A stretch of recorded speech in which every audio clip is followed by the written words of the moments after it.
3, 2, 1, go! Excellent, sexy.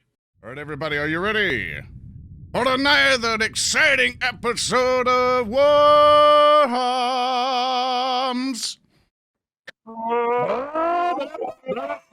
Burning everything with fire. Got my redemption list today. Gonna burn everything with fire. Woo. Fire. Thanks for thirsting for sending us a DMCA. What?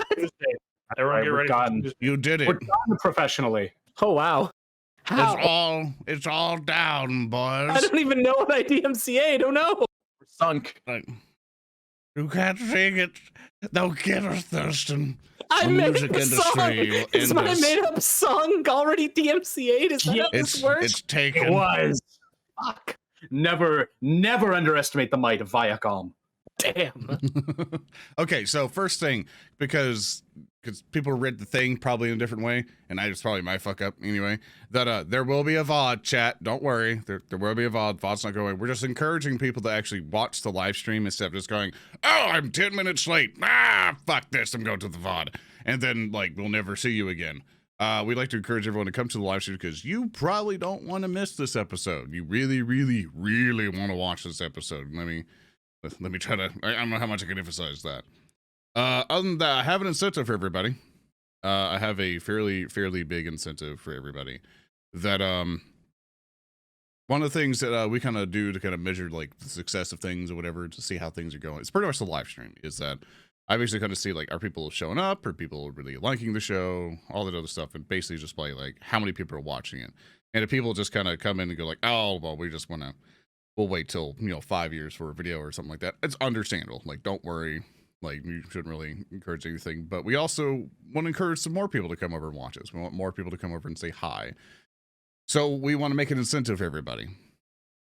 Is that if the stream gets around 1,500 concurrent, viewers for 3 consecutive days, we will have a side mini arc with the orcs for about 3 episodes or so. That's the one thing that I would like to incentivize people with, is that if we get up to that point, that we'll do a 3-episode orc side deal. Either continuing the epic adventures of the orcs. So if that's something you're interested in, I would very much encourage you guys to say, hey, WarHams is around, they're a thing, all that fun stuff. So if you guys are really like the orc episode that we did and want more of it, and really want more episodes of it, that's one thing we're probably gonna kind of incentivize on, because we didn't want to spam the orc stuff to basically make it to where it's okay, it's outdone its welcome and stuff like that. That's an incentive that we would like to do. But I would like to introduce everybody to the amazing players and everything else that makes WarHams happen, starting off with our Skitarii Ranger, Speaker D. Yes, it is me, Speaker D. I play the Skitarii man, Braine. I am one of the lead writers with the Emperor Had a Text-to-Speech device. I voice Fecht. And that's all I gotta say about that. The next up, we have Inquisitorial Acolyte Reeb Van Horn, played by... Earndil. Hello, hi everyone. I play Reeb Van Horn. He's an Inquisitorial Acolyte, and I am a writer for the text-to-speech device, and I do everything over there, including make the show. No, that's a lie. Alpha does that. How are you today? I'm doing excellent, Earndil, and I am ZoranTheBear. I am playing Lorn, which is the Saxon Psyker. I can't even say that word right. And next we have Captain Zedek, rogue trader, captain of the deck collector, played by... Me, HulkyKrow. I am a voice actor for the Emperor Had Text-to-Speech device and a couple other associated projects, mostly doing screaming and stupid voices and terrifying my neighbors. And I'm happy to be here again. And of course, the adventure WarHams today is brought to you by the one and only On-Call GM. How are you today, Thurston? Oh, hello. I'm doing just fine. Hi, I am on-call GM, Thurston Hillman. I am the digital developer for Paizo, so I do Starfinder and Pathfinder digital adventures. Go check those out; they're pretty cool. And otherwise, I'm here to torture our players because that's what I'm all about. Also, this episode, it's gonna be a spectacle. Absolutely, and I'm going to make sure things work. We're going to give ourselves No glory. You have your 4 rune points. Everybody Yes. has their wrath in Thurston. What story are you going to tell us today? Well, let us talk about stories. Let us talk about the PCs being called back to Fimbria Majoris for an important mission. And we cut to an old friend that our PCs are now meeting once again. The planetary governor, Jaromir Zelensk. The foppish nobleman who greets all of you in his personal office. I say coughing and dying. Good. Oh, thank God he's going. Oh yeah, I know. This NPC is actually dying. All of you are summoned to meet with Jaromir Zelensk, returning to Fimbria Majoris on board the debt collector, taking a lander down and entering his office. He sits across from you, behind his austere desk, his large bionic staring over you, but he says nothing. Landon with us, or are we on our own? No, Interrogator Landon has departed for parts unknown following your brief recount with him during last week's episode. Gotcha. Well, you are here. Good. The Crusade needs you. Specifically, it needs your ship. It doesn't really need you. It just needs the ship. Why? You see, we have a delivery that must be made to the fourth moon of Fimbria 4. Your vessel is the only one that has the requisite cargo capabilities to deliver it. Aha. You know, we could take whatever you need delivered to the moon. The ship kind of doesn't leave our possession. But yes, of course, you can keep your dust barge. I don't want anything to do with it. Instead, we have lander crafts that are going to travel up to your vessel to fill it with the requisite containers. The landing craft will then deposit the containers, and I suppose per the orders of the Crusades that I have here, you are allowed to keep these landing craft after they have finished their duties. Seems a bit good to be true, but okay, I guess we get things less prone to fail. These landers are filled with, well, these landers will be transporting containers that are filled with goods directly delivered on the words of the Primarch. Of course. Wonderful gifts. They are crucial supplies for the ongoing war effort on the fourth moon of Fimbria 4. And will just be delivering them, correct? We're just performing a courier mission. Yes, the landers will embark on your vessel, you will transport them to the moon, they will depart down to the surface. However, you will also go down to the Astra Militarum base on the moon as a sign of morale and good cheer per the Primarch's orders. Captain, I believe we could do that, couldn't we? Of course, that seems fairly straightforward. Although I get the feeling, and pardon me for being impolite, but I have a feeling there's something not being said about this. Can I roll insight? Absolutely, you can. As you say that, though, the governor looks at you. Why would you say that? Why would you impugn my honor like this? Okay, so you get a... You'll be a huge asshole. Wow, thanks, Pi. All right, you get a 5 on that check, Captain Zedek. So 5 successes is enough for you to know that the planetary governor's not used to dealing with orders that come his way. Particularly, he's trying to shuffle this off because it's an order that has come into the system from an outside superior, and he does not like being bossed around at all. Oh, I don't mean to insult your honor at all. I just... dealing with unsavory folks and dealing with taking orders from other people is just something that we all have to get used to in this great, wonderful wide Imperium. But for that mission, then... For a moment after you speak, there is just the silent sound of grinding teeth from the planetary governor. Yes, quite. Governor Zelensk, we will do this task as we are, well, we have assisted you before. We will assist you again on your behalf. However, I would like to point out the Crusade fleet is needed elsewhere, and as are we. We will do this task for you. You will not do it for me. You will do it for the Primarch. This is from the Primarch's orders. It must be completed. Yes, but that was the implication, Governor. Good. Well, you can go. The landers are already preparing. You will see them on the lower dock. He gives a little wave to sort of send you off.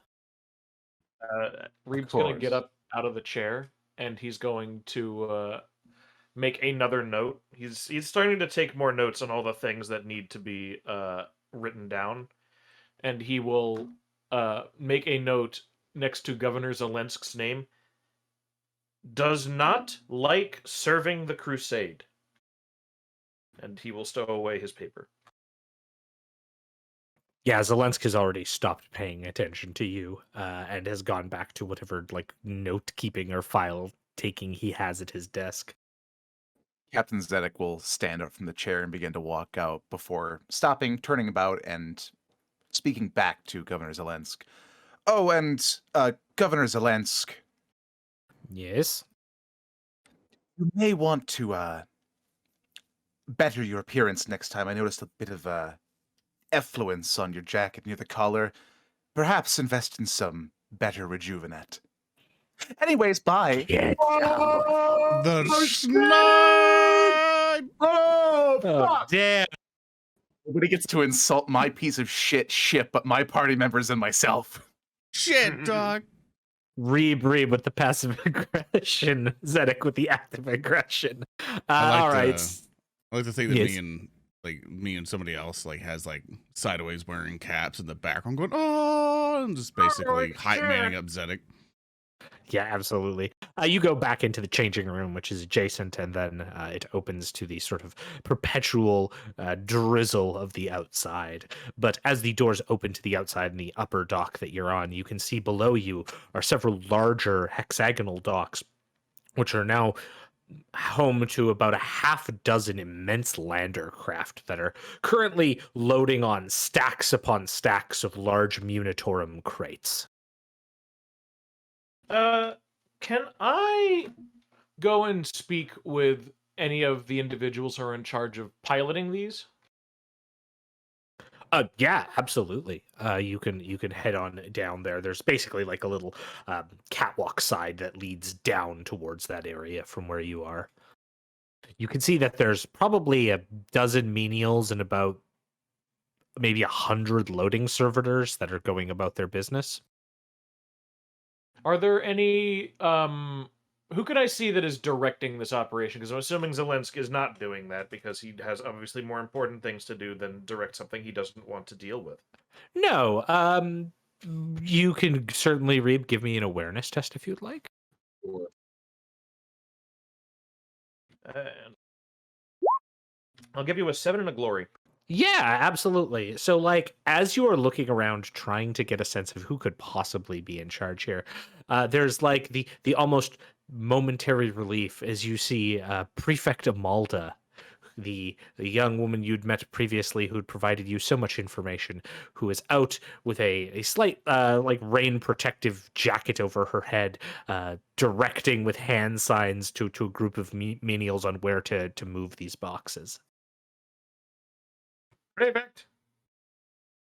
Oh, hi! And she rushes over to you, sloshing through the rain. I was wondering if you were all gonna come here. Oh, this is great. I'm sorry, Lorn, I don't have the Fenrisian tea here. Oh, next time I'll try to think of something to serve it in the rain. That's fucked up. I'm sorry. I'm He's so he's looking talking- forward to it. We have come from a very long journey, and we had to talk to the terrible, stupid wig man. His nerves are fried. It is expected when you have nerves that are still made out of sinew and meat and whatever. Yeah. Your racism aside, Pi, Yes. we have come because we are going to be taking control of this small fleet of landers with all these supplies to the, well, where we are destined to go, of course. Yes, the war supplies for Fimbria 4. Correct. Are you coordinating this effort? Oh, I'm just handling logistics down here on the surface, just to make sure everything gets loaded in their proper vessels, so that when they're deposited into the Militarum base, that they'll go in the right rows. There's a specific order to everything, and I'm just making sure that everything is in its right place at its right time. First, about how big are these landers? So they are like fairly sizable. Like we're talking maybe like 6 to 8 times the capacity of like a single Arvis lighter. In fact, you could probably tell that they could be modified to like carry 2 or 3 mainline battle tanks on them if necessary. And we can fit these on our ship? Oh yeah, I'm assuming absolutely. we have to, of course, but Sure can. Absolutely. Amalda, I have a question for you. Oh, okay. So, these ships, of course, are going for the war effort, but they will not be terribly useful beyond ferrying the supplies off of our ship onto the field, correct? Well, they're certainly very sturdy, trusted vessels. You could do a lot of transport if you were to get into the transportation industry. Well, this would set up an entire rogue trader operation in some systems. I see. Well, I wasn't thinking perhaps of setting up an entire rogue trader operation, but I was curious, Amalda. Could you are handling the logistics. Would it be possible to fudge the numbers slightly and let us, shall we say, take any excess that you may have? For keeps, of course. There is the anime moment where there's just a reflection in her glasses of pure light that like obscures her eyes. Fudge the numbers? What kind of social skill would you like to give me to try to influence her? Oh no! I will tell you what I'll do. Okay. Because you say social, Yes. but I want to possibly take a scholarly approach to this. All right. Well, Amalda, you see, it is only logical that, of course, our ship being understaffed and under-equipped for our operations, we would need a considerable amount of more material. Of course, we have a small fleet of Arvis lighters, but surely you could understand that such a large ship, maybe a couple of these, few, maybe 20 or so, would certainly be a sufficient amount to keep aboard our ship for our operations. And, of course, logically speaking, it holds more space than an Arvis lighter, wouldn't it not? Give me your scholar check. Give me your scholar check. Sure. Hey, fellas, can I take the glory? Yeah, sure. Yes. I'm just helping you win so her accounting stand doesn't beat the shit out of you. That sucks. I'm gonna re-roll that. That's a Absolutely a 4. Yeah. Oof, 7. 7. She sort of like leans back, and then the ominous lighting in her eyes disappears back to her kind smile. Oh, well, as I thought the planetary governor would have said, but you're going to be allowed to keep the 6 vessels we're giving you. I see. He did not state this. Yeah, all 6 of them you get to keep. Well, I guess they go to Captain Zedek, but they're part of your ship's roster after this. Perfect. In fact, they even have some armaments on them. I think these ones have some hull-mounted turret autocannons, and one of them even has an old pattern las cannon. Captain Zedek's just standing in the background, dollar signs in his eyes, just kind of huddling with Pi, and I guess Lorn wants to be part of this too. Just running over calculations of how much money we can possibly make setting up trade networks. I also just love the idea that like we cut to your point of view as you're looking over these landing craft and like little like credit signs are popping up off different components. Ching, Yes, ching, ching. you see, Reeb, these autocannon capacities will be very profitable, as were the las cannons, and it's good that they have them. Yes, it was very curious that Governor Zelensky failed to mention this. That guy was a weirdo. Who even knows? But what I do know is this: that obtaining things is very good. Speaking of which, I was wondering if maybe while we are here on the big hive world that sucks and is bad, if anyone maybe would be benefited by attempting to requisition something from the markets or the chartist captains. Well then. Oh, like shoot people. I guess not. Well, okay. I'm glad I brought it up. Yeah, it's okay. We're proud of you. Oh. Oh, well, I'm sure you'll do fine. The journey's fairly short, anyways. And I've got all of the containers ready to go. They'll be put in the adjoining storage bays, and she passes a data slate over to you, Captain Zedek, that seems to like perfectly detail how she's maximized the efficiency of your space to fill your cargo holds with all of these containers. Wow, you've certainly done a bang-up job on organizing all this data that I would inevitably pass down to a subordinate. I do have a question, though, Amalda. Oh, yes, of course. My colleague Reeb did bring up a very good point earlier. If you are privy to that information, and I suppose you would have to be with everything that you know here with the, well, the logistics going on, about how many, say, containers full of food or rations, how many go missing? How many supplies go missing on a regular basis? With me in charge, none. Fair, very fair. Now, how often do you have a subordinate, or how often does somebody else take over? I'm going to put a hand on Zedek's shoulder. Say, Dick. The light hits her glasses once again. Exactly once. Now, what would be, say, the likelihood of, oh, I don't know, an untimely accident giving you a vacation, or just a day off work that some inept menial that could inevitably be thrown under the bus to, say, let an extra, I don't know. Say, Dick, you are dealing with forces outside of your control. You need to be very careful as you approach this. And the words that you use, you're dealing with a powerful logistician. Let him Captain try. Zedek looks back at Braine, just like credit signs or Z's in his eyes if we're going to go by the... Zedebucks. Yeah, Zedebucks. Just looks back at him. I know what I'm doing. It's the art of the deal, my friend. And looks back at Amalda. Lorn pukes. Lorn pukes in the corner. Please give me some kind of social skill check that I can punish you for. You hear in the distance, you probably hear like Ransom in the distance. Captain, no! That man had a failed business career! I would like to roll persuasion. Absolutely. Wow. All right. I'm gonna You rolled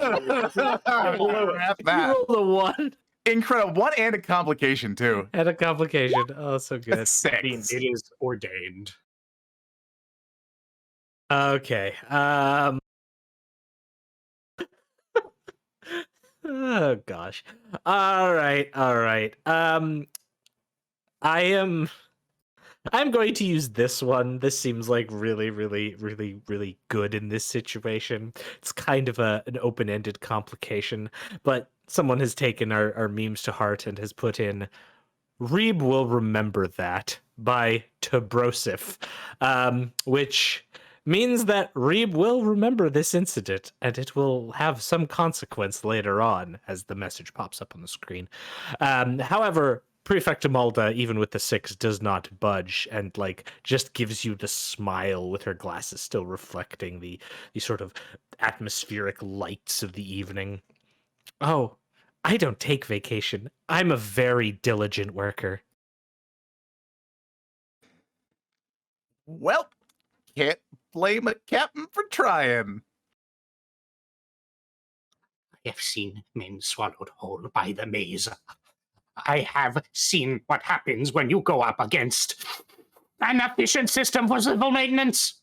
Zedek, you must tread carefully in the future.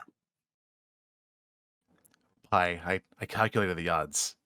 I'm not very good at math. Anyways, it looks like everything's ready to go. All of the containers will be located on the pre-described locations. I also took the opportunity to do some further cleaning up of your other cargo holds to maximize efficiency. I've actually opened up 2 cargo holds that were previously full of various goods and copies of Zedek that were just improperly stored in inefficient patterns. When you say optimize, what did you do with the various copies of those materials, i.e. the books? Stacked them. They weren't stacked before. They were supposed to be stacked. You know what? I don't question what goes on the cargo hold. That is beyond my scope of wanting to deal with that. But thank you. I appreciate it. Which nation state operates out of the cargo hold again? I think it's the Beef Kings, but I don't know what's happened to them since. You know, the thing. Oh, yes. The thing. It is important, however. Apologies for interrupting, Lorn. Carry on. Oh, that's all I said. I interrupted. My bad. Keep going. Oh, no. I just simply wanted to say that all of the Primarch's contents are gene locked to the kernel of the base you'll be traveling to. She will have the requisite codes to open the containers for the requisite supplies. I believe it's mostly military supplies. I apologize that you have to go down to the surface yourselves. I did try to explain to the planetary governor that would not be a good idea given the current circumstances on the planet.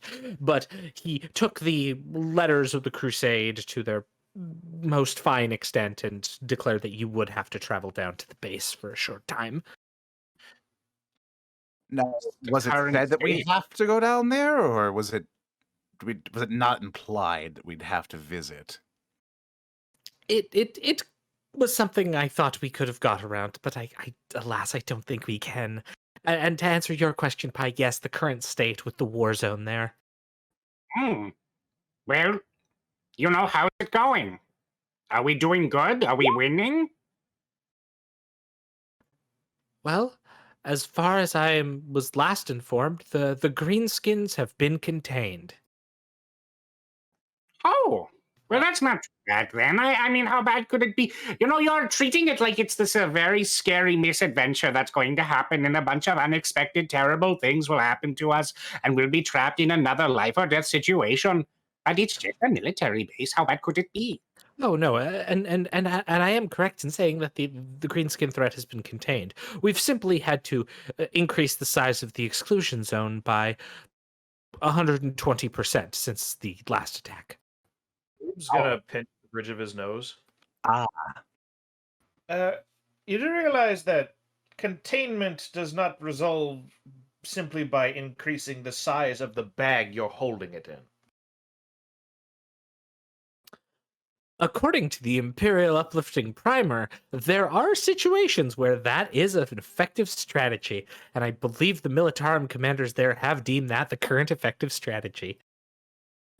She is smiling so uncomfortably right now. The Imperial Uplifting Primer. What a great book.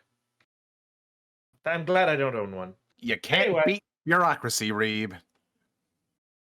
Oh, this does remind me of something, actually.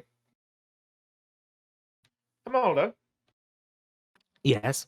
you would say you are rather skilled in the art of keeping track of information, yes? I mean, Of course. Of course you are. Why would I even ask that question? We have recently had a new position aboard the ship open up that I have had to fill, of course, this being accountant, as it were.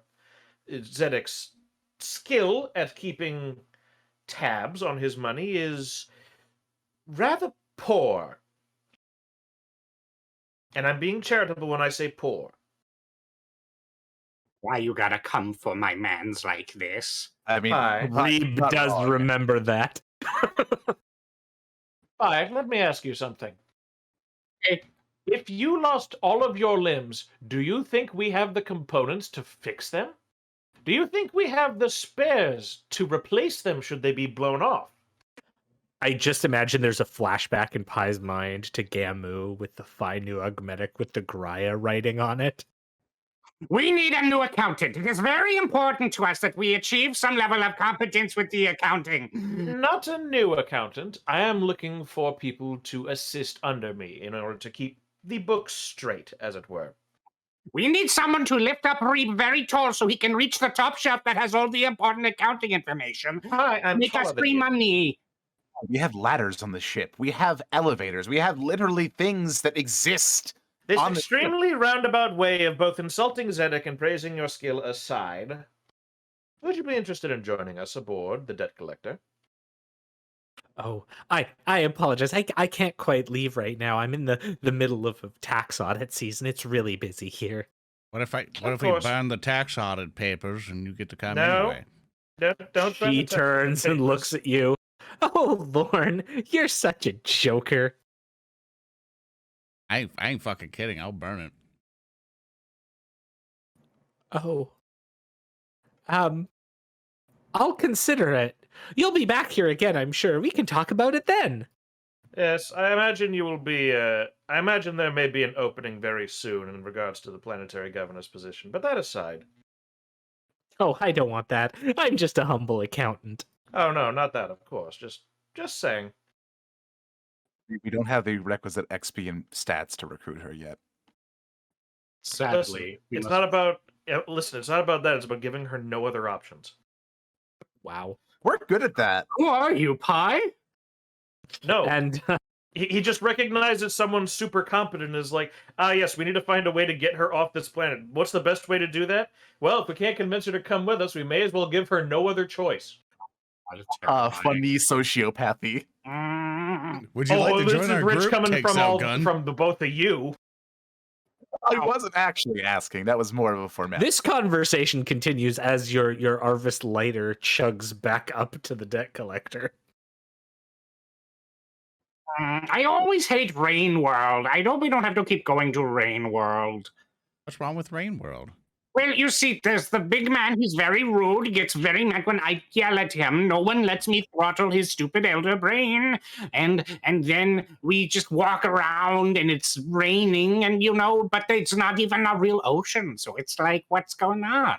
But wasn't the sustaining of your home planet a bunch of water would require rain? Well, there's nothing wrong with the rain, but it's like, this is like Rain World. It's not Ocean World. That's different. This deep conversation continues Yeah. all the way. I didn't have anything else. I'm back sorry. to I the messed debt up. collector. No, you're good. I start Staring off at this- You had the perfect response, Lauren. I could not continue the bit. I'm sorry.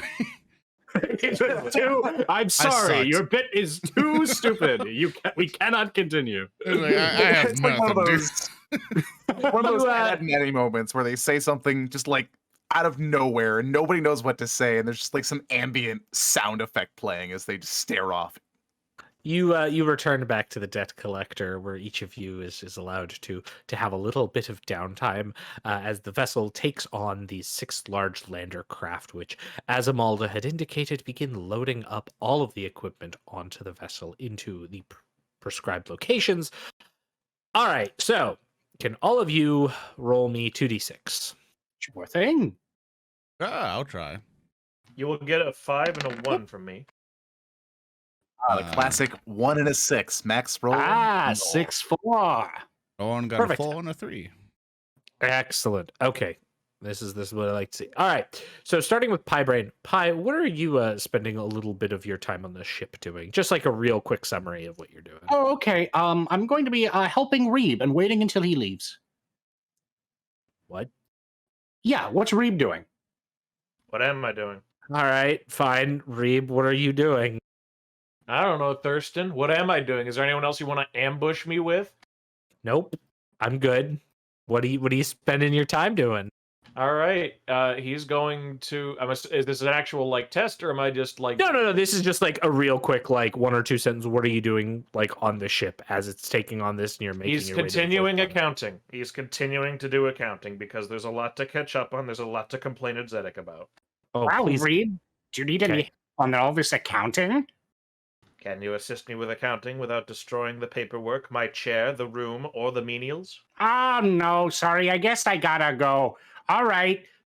So, I'm sorry. Continue the Reeb thing. Hi, Reeb, give me a scholar check.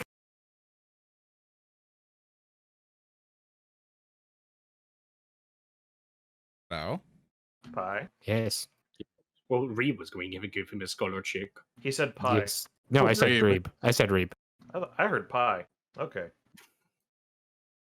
It's okay. Right when that happened, roll 20 crashed on me. Ah, okay, there we Nice, go. a 10. You are finding all sorts of like strange information in Captain Zedek's books. If you didn't know any better, you would get the sense that sales of Zedek are far too high, and that like some people are doing things like buying one copy of Zedek for like the price of like a land car in some cases, which makes no sense to you. From your basic information of like, you know, knowledge on sort of scholarly pursuits, you could probably spend a bit more time doing an investigation. But just from the data you have, you're almost getting the sense that like all of this Zedek stuff is some kind of elaborate front. Oh, bloody hell, it's a cryptocurrency. No! I hate it here. Oh my god. He's not even a rogue trader. It's all a money laundering scheme. Yeah, you know what, Thurston? Yes. I'm going to roll an investigation, because if Reeb is getting into this, he wants to have less work to do later. Absolutely. No glory to take. But Do it up. I'll give you an 8. Yeah, you're able to start learning of various like inconsistencies, which you gather aren't the results of Captain Zedek, because Zedek has like almost nothing to do with his own paperwork, but instead it's just like various members of the crew who have just taken advantage of things over the past several years. Well, I think some people's wills are going to be a lot shorter very soon. Reeb is going to start renouncing their names on the ties to various things aboard the ship and putting them under Zedek's name. Okay, absolutely. And so that is a process that you continue on for the Just days so I that you're know, traveling. who specifically are the people? Like, I'm assuming, like, the leaders of the shitty gangers aboard the lower decks of the ship. But who all is in on this? Is Ransom aboard this? Is Belba on board this? Is Lorn on board this? What? Oh, you're evil.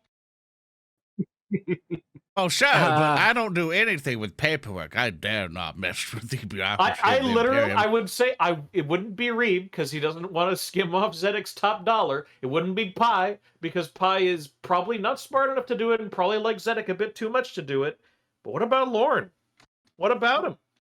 I like how I don't want to say anything because I want people to still believe that Lorn can't read or write, and he's secretly been the mastermind the entire time. Because everyone made this like random assumption, and I'm just like, we'll just go with it. Yeah, sure, yeah. And I don't know how to paperwork, Reeb. Yeah, Reeb, whose names? one other thing, you find lots of crew names in various ranks, a lot of like mid-ranking crew.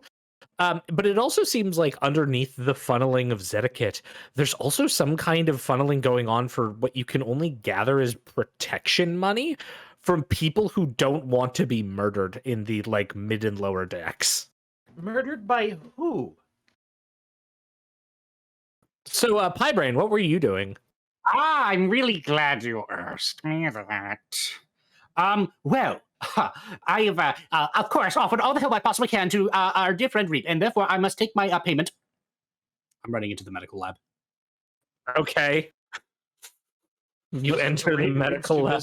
He's too busy. He's got full reign of this. But you better be prepared for the consequences of your actions, mister. Now I have a plan, okay? All right? Now, first things first. I'm gonna go up to our dearest tech priestess. Okay. I'm unscrewing that leg.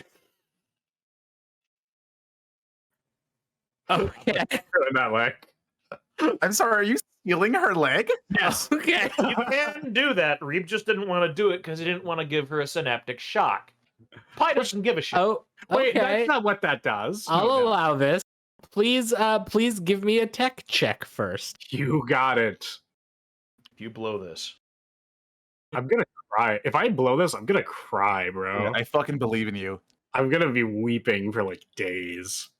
Give me big number. Big number. We need big number here. I'm going to pump all of the glory into this. Oh, we suddenly got 5, so sure. God, I don't want to kill the tech It's all priest. 6. Okay, all 6. I like that this is the exact opposite of a glorious action, but sure. It's glory in its own way, really. Sweet Christ, you blew it. Wait, no, that's not all that, because that's not what the 6 dice, because high Okay. tech is not 2 dice. Okay. Roll the 66 Pi. All right, Hell so yeah. that is the 4, 5, 6, 7, 8 successes. Is that enough? Okay. That is enough to open the tube and bypass the protective measures that were put on it by Reeb, expecting someone to go in and tamper. Sure. Enough to not give this person a heart attack? I mean, they seem to be like in some kind of drug-induced sleep. Removing the leg, however, is going to require a Medicaid check. Oh, not a tech check. Correct. It's- Tarnation. it's Wait, not hang all on. robot. Does she have human legs? You My never God. explained. Does she have human legs? You've never Why do you think I'm asking for a Medicaid check? I figured at this point I'd know. You probably should have checked the I- leg first before you yeah, went to take it. probably should have asked. I want to be shocked, and I want to be appalled that we're stealing body parts from the unconscious. and basically Now dead. you're just gonna Well, I have think that's one just par dangly for the course. rebar leg and then another just overly attractive leg. I just love that you're like, I'm gonna like, sneak in, open the button, then look. Oh. Well, of course, Reeb knows this. I just don't. Because he never explained exactly what the gear was on this fucking tech priest. So I just assumed, yeah, she probably looks like fucking Magos Magorio or whatever the hell their name is. It's like, no, she's got meat legs. It's like, yeah, good. Well, this is just impolite. I'm very disappointed in you, I say at the comatose woman. I'll then restart cold storage procedure. Please give me a tech check. I'm going to choke slam you. I love pie. How bad could it possibly be? I hate you so much. Oh, you shouldn't said those words. You are dancing close to the fire. Ask just for dancing you with lucky, the- and will he receive? Go tech Come on, boy. Pi. Let's see what happens. My talk is murdering me. Oh god. Okay, let's go. Yeah. I'll spend a glory if that's okay. Oh my god. Hmm. Okay. Sure, I'll let you spend it. Thank you. I now need to reroll Cool. Okay. 5 success. Oh, wait, I get the glory too.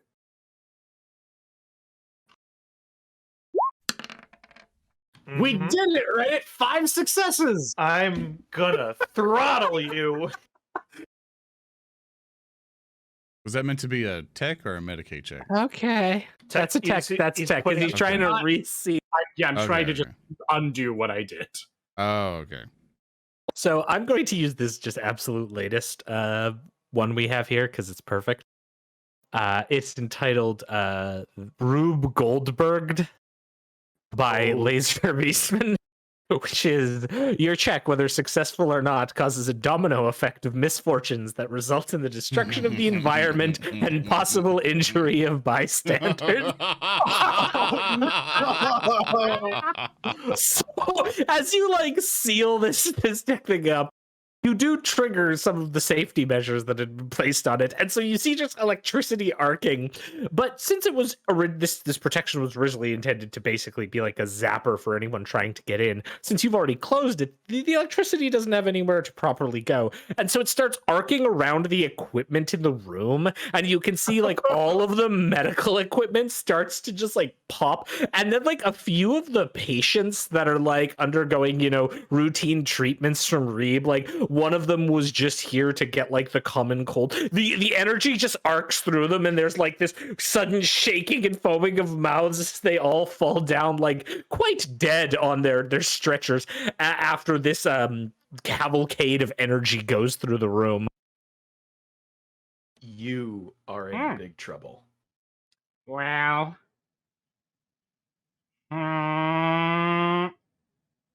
Uh-oh. Oh, but the person in the pod is totally okay. Ah. Silver linings, Thurston. Well, Oh, Thurston, may I use my remaining wrath to make a narrative declaration? Oh, I always love these. Please. There, among the security measures, was an alarm tied directly to Reeb's data slate. Oh, absolutely. On the distant Absolutely. portion of the ship, there is a buzzer going off, followed by Just I'm just gonna go ahead and get this over with. I'm gonna find some flammable materials, just set myself on fire. I'm gonna take damage. I'm not gonna care. I'm just gonna be nonchalant. Be like, all right, yep, here we go. I can imagine Reeb finally getting to the room and just seeing just like just Braine just standing there with all the fucked up tubing and shit. And he'll just go, Doc, I'm sorry. And he's just, everything's in flames. I was like, I'm just gonna take flammable material and set fire to the med bay, just like a really double down on it. Yeah. So maybe I'm have in one more for a right penny. there. And for a pound, You'll come in on Pi like holding flammable material in the middle of the I'm fixing it. It's under control. I was gonna say next up was gonna be Lorn. What are you doing with your time on the ship, Lorn? No, yeah, Lorn, go please. Oh no. That has been such an excellent question. I need you guys to help me out. What the fuck do psychers do on their off time? Not explode. In with Yeah. the Emperor. Pray to the Emperor. I mean, Like, it's probably a little that's easier it? to commune with the guy now. Form bonds and relationships with fellow crew members. I mean, yeah, what does Lorn do? Yeah. That- Thanks for Pi.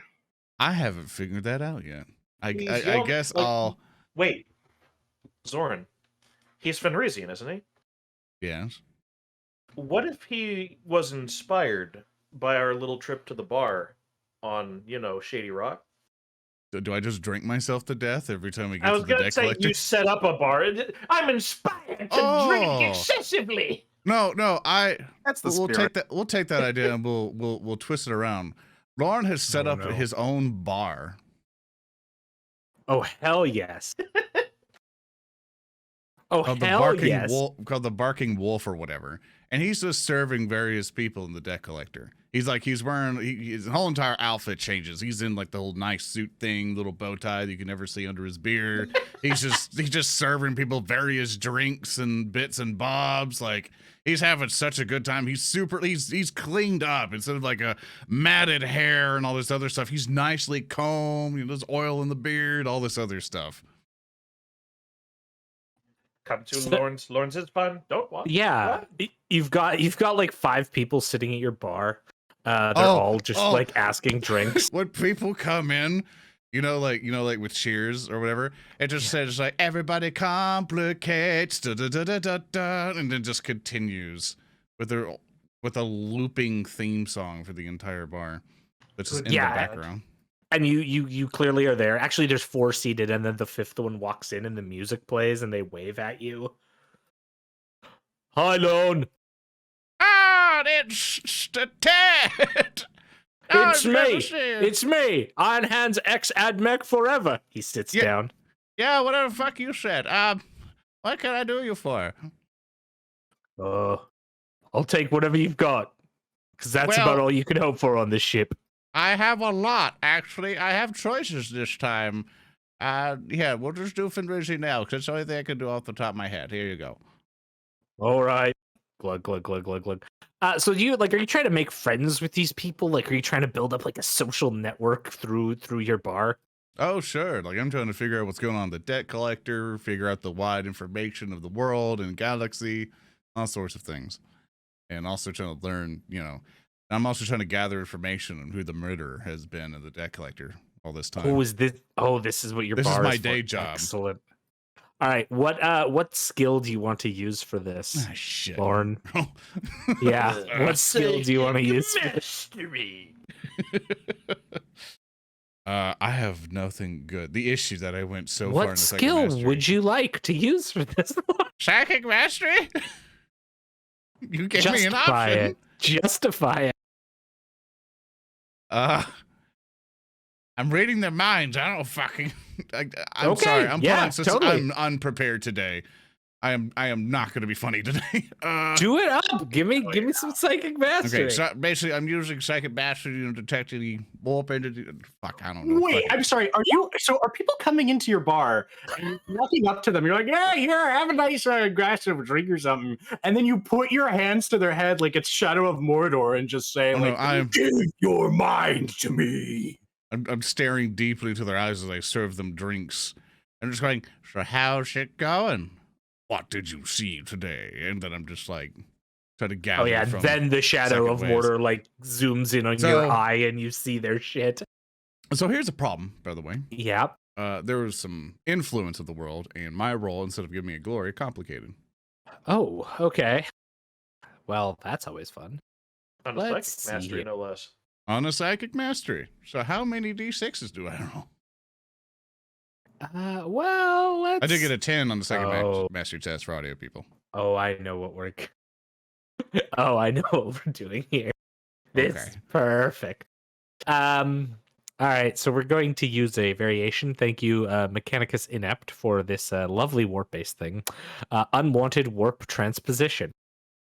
So as Reeb is rushing towards the burning medical wing that Pi has set up, Lorn is shaking up drinks and greeting people and trying to pierce into their minds, and then has like a moment of psychic mishap and trades places with Pi Braine.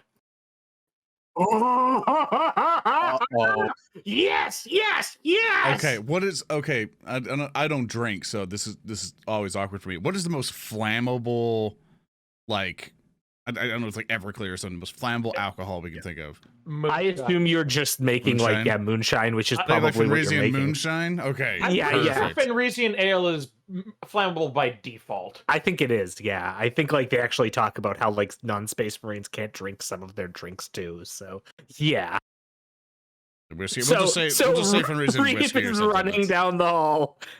Door opens. There is just this static energy mess, and Lorn is standing there. And I'm about to pour the bottle, and as if I'm about to pull it all over the console. It's like, oh, of course, here, let me get you some. What the fuck?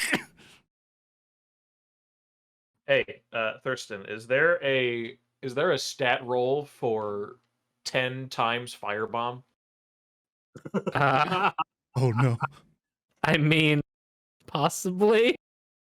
Because you need to realize if Pi was causing damage all over the place in there, he keeps medical ethanol in there. Oh no. Uh-oh. Oh no. Oh no. I think this brings us to Captain Zedek real quick. Captain Zedek, what are you doing with your little time off on the ship? Zedek, in true not doing what he should for the mission ahead fashion, is actually exploring the lower decks this time and trying to patch relations with his disenfranchised employees and trying to get some testimonials to rework their abysmal vacation schedule. Yeah, it's very interesting. The lower decks have changed quite significantly since you were last down in them. They're primarily more dog-like, as it seems the Tyrellian dog soldier mercenaries you've brought on board have a belief of aggressive expansion. Ah. What? So several of them are like, good day, Captain, as they like wave and greet you as you walk through areas that were clearly once belonged to different gangs on board the ship, but now have been entirely repurposed with war banners of the mercenary company. There used to be a lot more angry people here, and now there's some debatably placid dogmen. No, nothing flashed about us. We got in a bit of rough and tumble with those rattlings, and we sent them packing down another deck level. Rough. You sent the rattlings down deeper into the ship? Yes, who would have thought that there were deeper levels than this? But I suppose they found them. Rough. I get that's kind of your thing to like establish a forward operating base within the ship. Dominance. We establish dominance. Yes. Rough. Yes, dominance. But did you have to send them down lower into the decks? There's worse things down there, and they were the first people we brought on board. I had to go find the rattlings too, and I hate talking to them because they all creep me out. Except for Tater Tot, I like him. I like you too. And coming out from the mass of dog soldiers is Tater Tot, bedecked in like war plate with like a almost medieval knight helm made out of like different chunks of metal, holding some kind of hodgepodge spear. Hey, champ, what have you been up to? Clearly realizing what he's been up to. Ah, yes, this little one here has become something of a mascot for our soldiers. Ruff.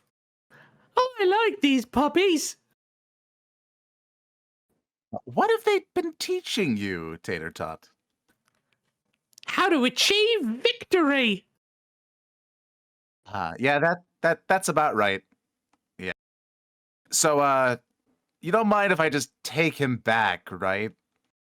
Of course not. Of course not. He was important for the battle, but the battle is over. We have established our dominion here. Ruff. Your vox begins to chime. Yes, what is it? Captain, Yes, Ransom. the astropath would like to see everyone right away, Captain. You and your companions, but before that, I have a question. Go ahead. Did you comply with Gamu's maintenance request 3/29/Alpha Beta/5678? Ransom, you know there is a laundry list of demands which I have not yet met, but remind me specifically what that one was. Fire suppression unit in medbay, sir. I thought I did. Captain Zedek, do you have any kind of skill check you would like to put forward for did you remember to do this? Man, fuck, that's a good question. Depends. If I honestly want to outright fail, I could do awareness. Oh my God. I love that you want to hurt your fellow players. I don't want to hurt them. And I love that Pie Braine is fucking cackling in the bar he's appeared in. Just like happily jumping up and down, like, yes, everything is coming up, Pie Braine. Finally, something like nice. And then we'll walk out and like immediately be in the middle of like the Warzone between the Tyrellian dog soldiers. It's like a terrible pitched battle. He's gonna be like, yes, and that's gonna be how he's spending the rest of his day. Very good. We'll roll awareness for this. Yeah, do it. A 0. Oh, you wanna roll it? Okay, here you go. A 1. Do you want to put some glory? I hear her laughing.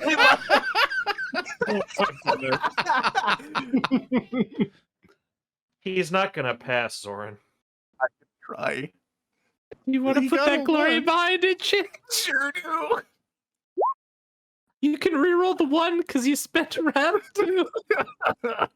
Oh boy. Yes, Zedek. Reroll the Yeah, one, buddy. two. So we Let's cut just- back to the roiling inferno of the Medwing. What? Ah! Reeb, you enter in the door, seeing the inferno. You know the doors are like. I assume I'd have to make some kind of check for this, but I just want to ask: the doors are sliding doors, right? Yeah, like pneumatic, like slide to the side. Can Reeb kick it off its hinges? Yes, yes, Okay, he does so. yeah. You are just you're powered by rage at this point. Oh no. What in the hell is happening in here? I didn't know. I didn't know, Reeb. I was serving drinks and pint, and now I'm here. Who's this? What's Who are going you on? serving drinks to? I did people attack, and I didn't do this. I hide the bottle because I now realize I poured it everywhere. And I'm just like, no, wait, I can explain. I can explain. Okay, there's this thing called I didn't do it. I didn't do it. Please believe I me. don't have time to worry about that. You do something. Put out these fires. Everyone's dying. I cast crush on the fire. Hell yes. Okay, Thurston, can I make a roll to find any like fire suppressant? It's obviously we don't have an automated system for it. Do we Absolutely. have anything? Yeah, give me an awareness, and Lorn, give me your crush attempt. I got a 6. Okay, yeah, you're like I got to a quickly complication. putting out the fires. You you find one. With the 2, you do manage to find a fire suppression unit. However, you immediately take a look at the expiration date and realize that it is 5 years overdue, with several markers post that from like Gamu's debuggers indicating like last checked with captain on, last checked with captain on. I'm going to shove this fire suppressor down Zedek's throat. And as you yell that, Lorn finishes crushing out the rest of the fires in here. I fix it. I didn't do it. There's literally just smoke and like crushed medical equipment and glass, and even a few of the medical like stretcher beds have been like crushed.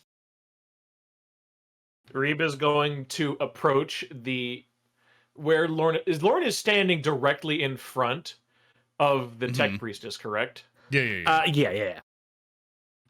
Lorn, why on earth?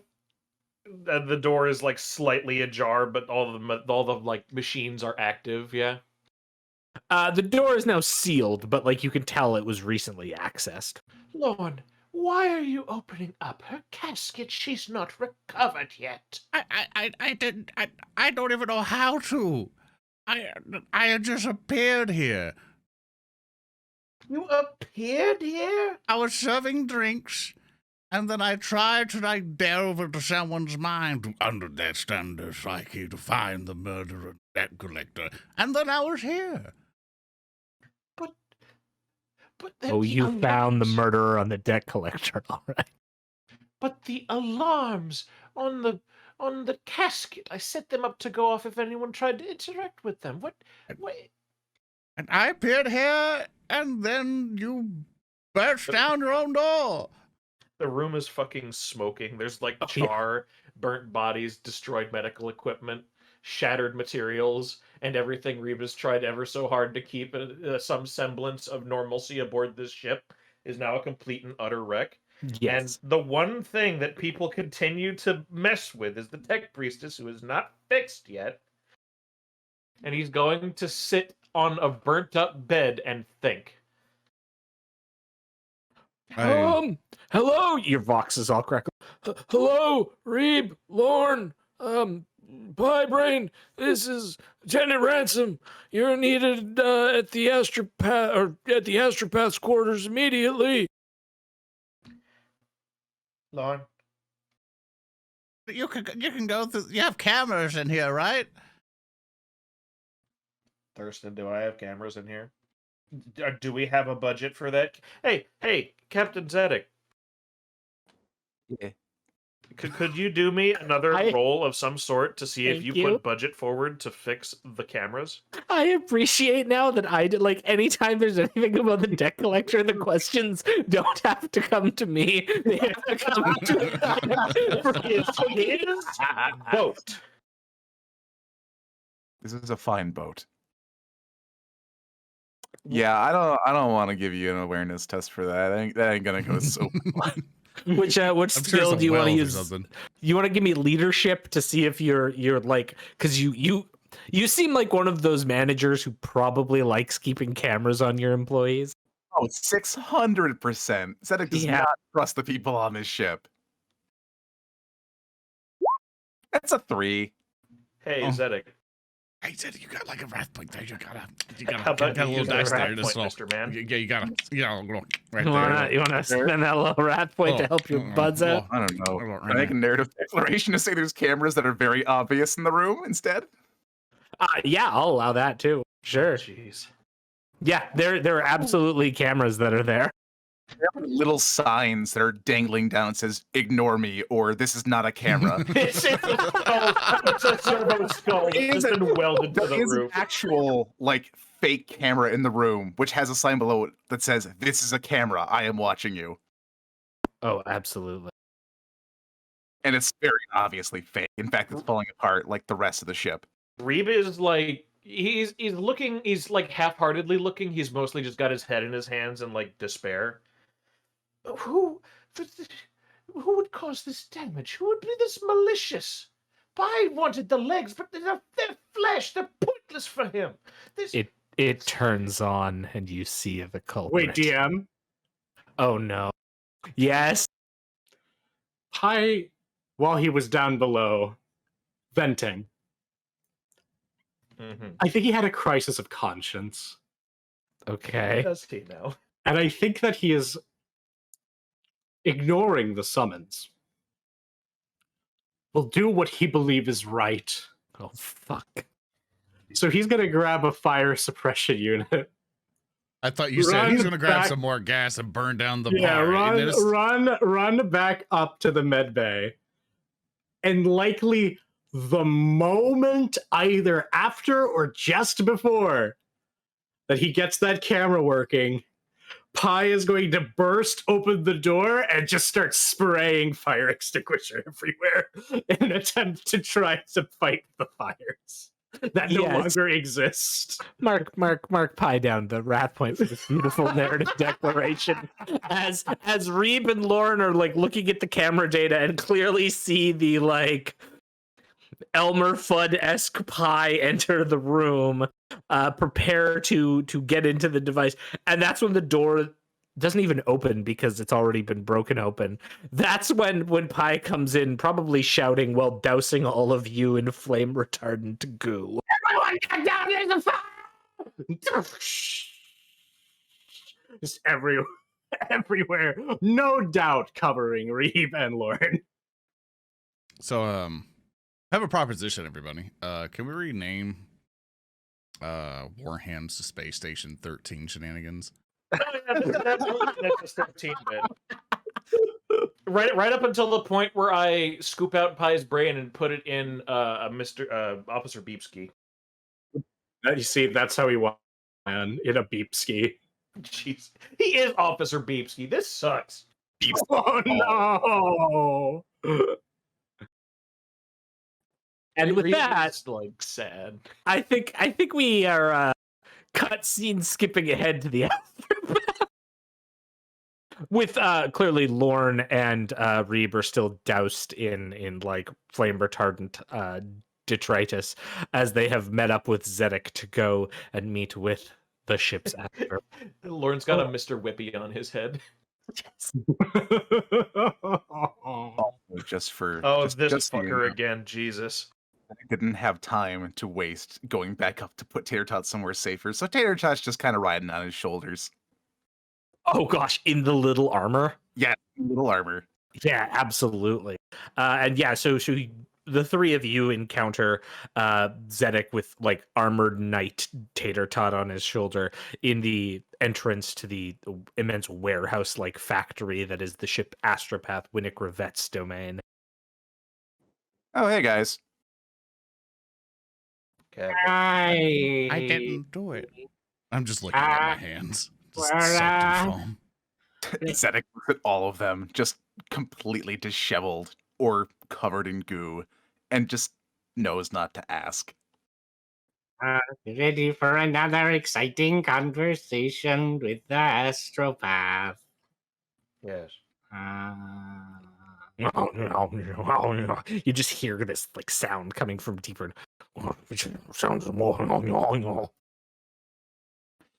Yep, sounds like the astropath is up and around. Let's go find Mr. Rivette. Yeah, and you find in the center of the immense warehouse-like space that Winnick Rivette is sitting in a circle of candles that is raged like the great Aquila symbol of the Imperium. And with him basically in between the two heads of the Aquila, the racks of weapons here appear to have increased only slightly since your last visit. And Rivette is clearly in some kind of trance as he is speaking. Can I identify what he's saying with a roll? Yeah, do you want to? Yeah, absolutely. What kind of role do you want to give me? I know what. Why kind do of you role ask me? Why do you ask me these questions that you know the answer to? Because I like it. Why do you want to look into his mind? Are you crazy? Yes, I'm looking to his mind with a 6 of psychic mastery. You touch his mind, and through it, you sort of piggyback off what he's seeing of the empiric currents and hearing these terrifying sounds coming from the warp. And then you're shot back into your body, breathing heavily, as you realize that there are countless eyes all staring in at this system. Oh, Did you see it? Did you see it? Hang on, did you see it? The voice. describe it to me. Somewhat clear. The eyes. So many eyes out there. All the eyes are looking at us. And all on the system. All the eyes. It seems everyone's curious about what's going to happen. So many eyes. So many eyes. All the eyes. You can't think of so many eyes. You gotta just down your eyes. Come talk with us, and I exit the mindscape. Yeah, and like you see like Winnick's head turn towards you, and he stands up, sort of brushing his robes. They're still filthy. Glad you came here, Captain. Thank you very much for coming here. Of course. Why did you summon us here, Mr. Rivette? No, mister. I'm just we're in Gravette. Your astropad. No, mister. No, none of that, mister. Yeah, Yeah. Right, I don't know right. what we used to play for this. Many eyes. All eyes looking at us. All the eyes out looking at us. Zedek, Lorn some too. yeah, when I pryed into his mind, they were looking at the planet we're heading to. And there were many eyes. I can only surmise that a lot of people are very interested in what's going to be happening there. Well, that sounds pretty important, but any more details? And it's like his hands are shaking and almost outstretched. Like, I'll let him hold the radium pistol. oh, we have this is very nice, very good. Oh, I can add this to my collection. Makes me feel much better. Okay, good. I know. Well, you can hold it.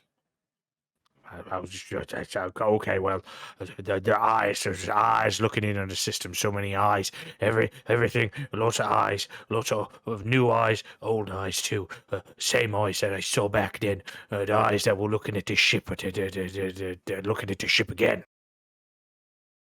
You mean the same people that did the terrible demon breach? No. That was just evil, and he's like stroking the radium pistol now. Oh no! It's the eyes after the dead planet, the big ship that came after the dead planet. Big I'm ship that sorry, came what? Dead planet. Oh, wait, are you referring to Shady Rock? Well, yeah, just a big ship that came after that. I don't. No one ever comes and talks to me. No one tells Winnick Revet anything. Winnick Revet, I will tell you things. Can I keep the gun? Oh, it's gonna give you cancer. Oh Jesus! Now you care. Looks down. I want him to say, "Good, I'm keeping a collection." Yeah. At this point, he's like, "Well, it seems like it's worth it. Though. This is a real good gun. I'm gonna keep this gun." And he pockets it. Okay, and I say goodbye to one of my older companions. No, the big ship. The big ship. Mean the big ship.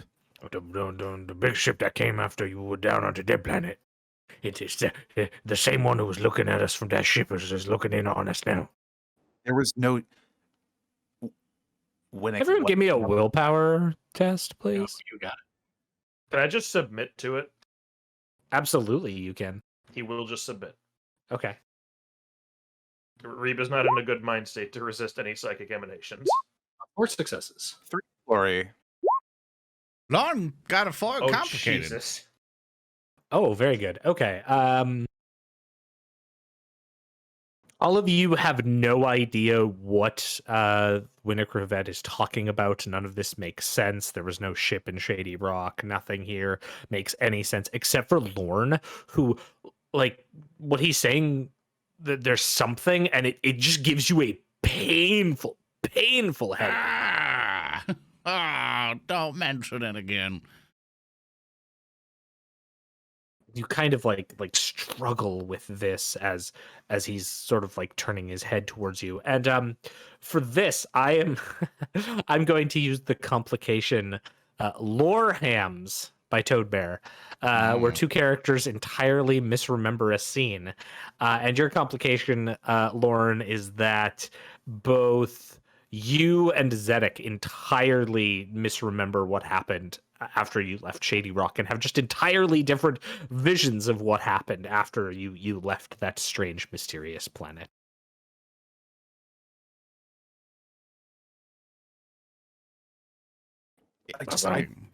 I don't get it.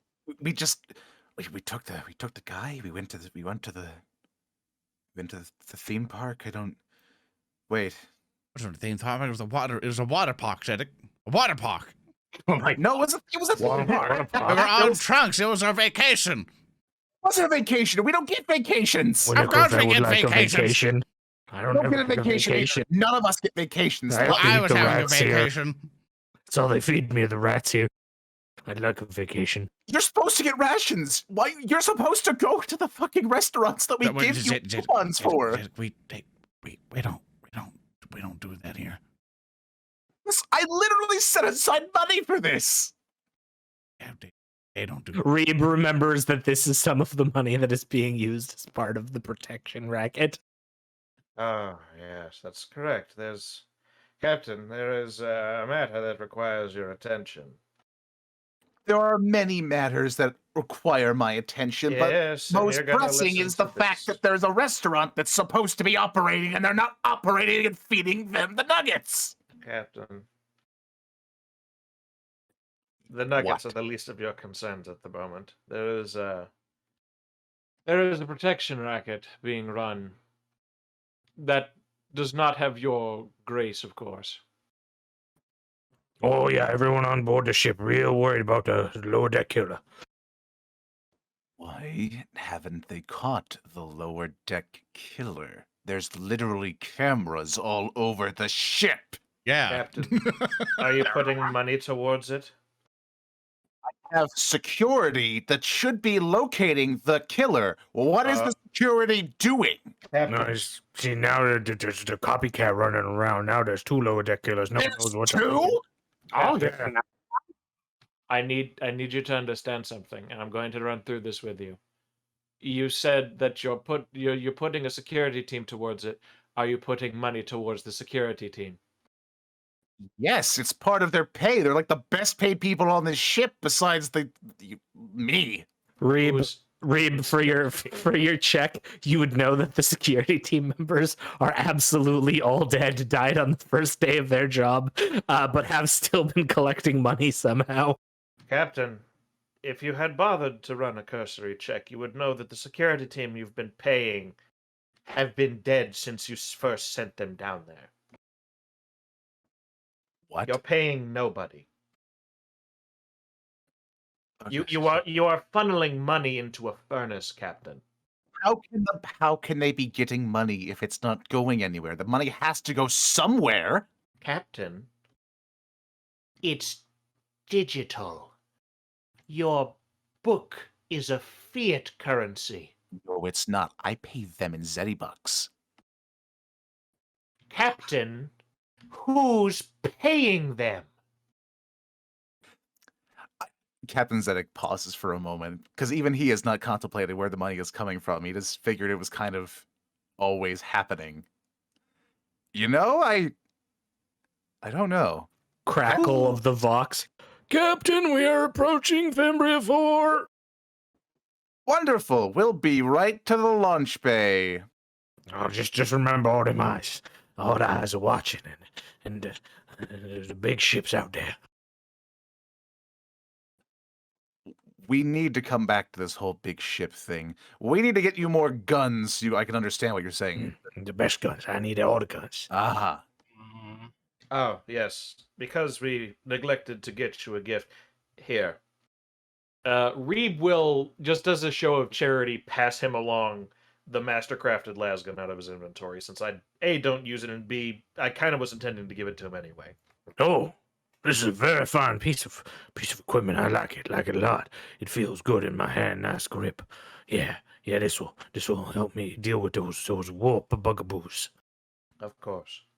I'll let you know if I see the big ship or if I learn anything else about the big ship. Also, could I get some food down here?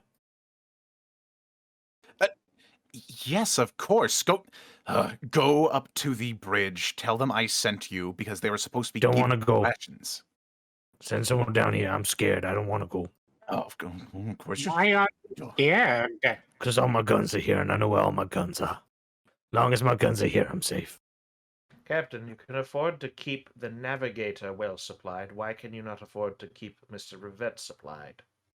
He was supposed to be supplied. They were again supposed to be bringing him food if he wasn't going to leave. Who was bringing him food? And with that, I think let's take our first break here. See, I'm invested in the compelling mystery. Ooh. Cut to break. Well, before we go to break, Speaker, how much do you care about your pistol? Oh, I'm cool giving it over. Pie Okay, is a never mind. pie not. Okay, we're back, everybody. We will be right back. Give us about 10 minutes to be back. Be right folks. back. See you in like 5 minutes. Well, we're back. Hi, everybody. Yeah, we sure are back at this gas giant. Look at this big, chunky gas giant. Are we going to the surface of the gas giant to die? I said it was Yes. a moon. No, this is Fimbria 4. We go on the Going gas right giant. into it. You're going to the fourth moon of Fimbria 4. No, we're going to Fimbria Thursday. This is Reeb has given up. Now we're just going to Fimbria 4. This is the end. It's like We're diving right into the gas. controls of the I'll artist. fix it. I'll fix it. The Oh, abyss. no. The moon. There we go. Yeah, did. Very I'll just good. like vigorously circle that one. There you go. Good. For content for your own Excellent. audio, we obviously have images on the live stream, so we're just pointing exactly And like that's the most paint annoying way. updating. Just like that one. But we're back. All right. What are we doing? Yeah, so we cut back to the Strategium with Captain Zedek. You've arrived with your three companions in tow, and you see the immense form of Fimbria for the gas giant, and then the several surrounding moons. The fourth moon being the site of interest. The fourth moon having a bit of a like forested, rocky disposition, perhaps a slightly colder than Terran's standard atmosphere. that you are orbiting above. However, there is a notable section of the planet, a roughly circular section that appears to be this smog of dark black soot that had risen into the atmosphere. Yeah, that's not supposed to be there. Does it look like a face? And like Captain or Lieutenant Ransom's pointing, and you can see that there's like darker splots that give it like the look of almost like a leering, toothy face. Oh, look, Reeb, it's a xenostructure. You love those. It is smoldering like my ambitions. Oh. Just means they have yet to be fulfilled. Now it It's means okay. they're burnt to ash. It's okay. We put that fire out. Yes. Captain, the landers are ready to go to begin their work down on the base. I've prepared one of the Arvises to take you down as well. Apparently, you're to meet with the adjutant of the base, one Colonel Crotwell. Do you have anything I should know about this Colonel Crotwell? Well, not much, sir. I didn't really have any time to do any scholarly pursuits prior to this, as I've been running the ship. Yeah. So, about that. Yes, Captain? And Zedek will just turn and walk away. Oh, He turns to like look at Reeb. I was really hoping for a raise. Haven't got one of those in a while. Ransom, I hate to break this to you, but we have a great many worse problems than not getting raises in terms of money on this ship. I have seen far too much. Oh. Oh, he let you look at the books, did he? Oh, yes, and I'm very much thinking of cooking the books. Rookie mistake from him. You know, it's not something his father would have done. Let Well. someone else look at the books. That's like lesson number 1. Who... Well, he really must learn how to do it in that case then, but until then, I'm going to do it. So we can keep money flowing where it's supposed to. That's true. We can only trick them with Zedek books for so much longer. Trick them? I mean, encourage them, sir. Anyways, I'm gonna get back to running the ship. Your Arvis is ready. Reeb cocks an eyebrow for like maybe a half second, but just doesn't have the energy to do it. And yeah, you make your way back to the Arvis, old reliable. A new servitor has been installed. Greetings. Please take your seats. Oh, hey there, servitor. Yeah. And I sit in, buckle in. Okay. I am Matthew Weldy. I am Mr. Wall. Oh, shop. We will be your pilots. Okay. Oh, 2 servitors this time. We really are stepping up the processing. This ship is much larger, so... Oh no, this is still an Arvis. Oh. Never mind, I was mistaken. This ship still sucks. Okay, Was- hope dies was Zedek- last. Will Mr. Zedek bring any lackeys with him today? Yeah, you need to make use of that skill of yours, Mr. Dude. Yeah, I really should. Zedek will retrieve from his coat one of those little, like, whistles that the Von Trapp father Oh had. my god. Tweet on it and summon whoever is in the loading bay to the fore. Could it be the Willy Wonka whistle and you do the and then rattlings appear? Yes. Hell I- yes. Yes, that's so much better. I'm sorry to Zoompa overdo your bit, loompa. but No, You actually, you unironically improved it. yeah, and a host of rattlings appear. All Hello. right. Hello. Hello. Crunch, crunch on onions. All right. Which 4 of you are going to accompany me on a very fun and dangerous mission? I think How you take about all 4 of them. us? Crunch, Yeah. crunch. Yeah, you take them all as your lackeys as a Yeah, only 4 of them appear and follow Oh, you. yeah, that should figure. All right. grab the gear off the nearby racks for the deployment and get on the ship. To give context to you, Hulky, so you know how to use them, and also for chat. If you ever played Warhammer, like 40k, like 9th edition, whatever, and you always had those units that would like protect like a HQ, like a main character, they're basically your wounds pool. They're the ones who basically go, oh, you have 7 HP. Now you have like 14 HP because they just jump in front of me, go, no, and then they die. Oh, so this Zedek is the command squad. Yeah. Yeah, Zedek has a command squad of rattlings. He is the command squad from Dawn of War 1. He literally throws rattlings in front of bullets so he doesn't die. These are my shield. Exactly. My rats are my shield. My fury is occasionally misses. You can talk shit about Zedek all you want, but you can't deny he's a good manager, always throwing his employees under the bus to save his own ass.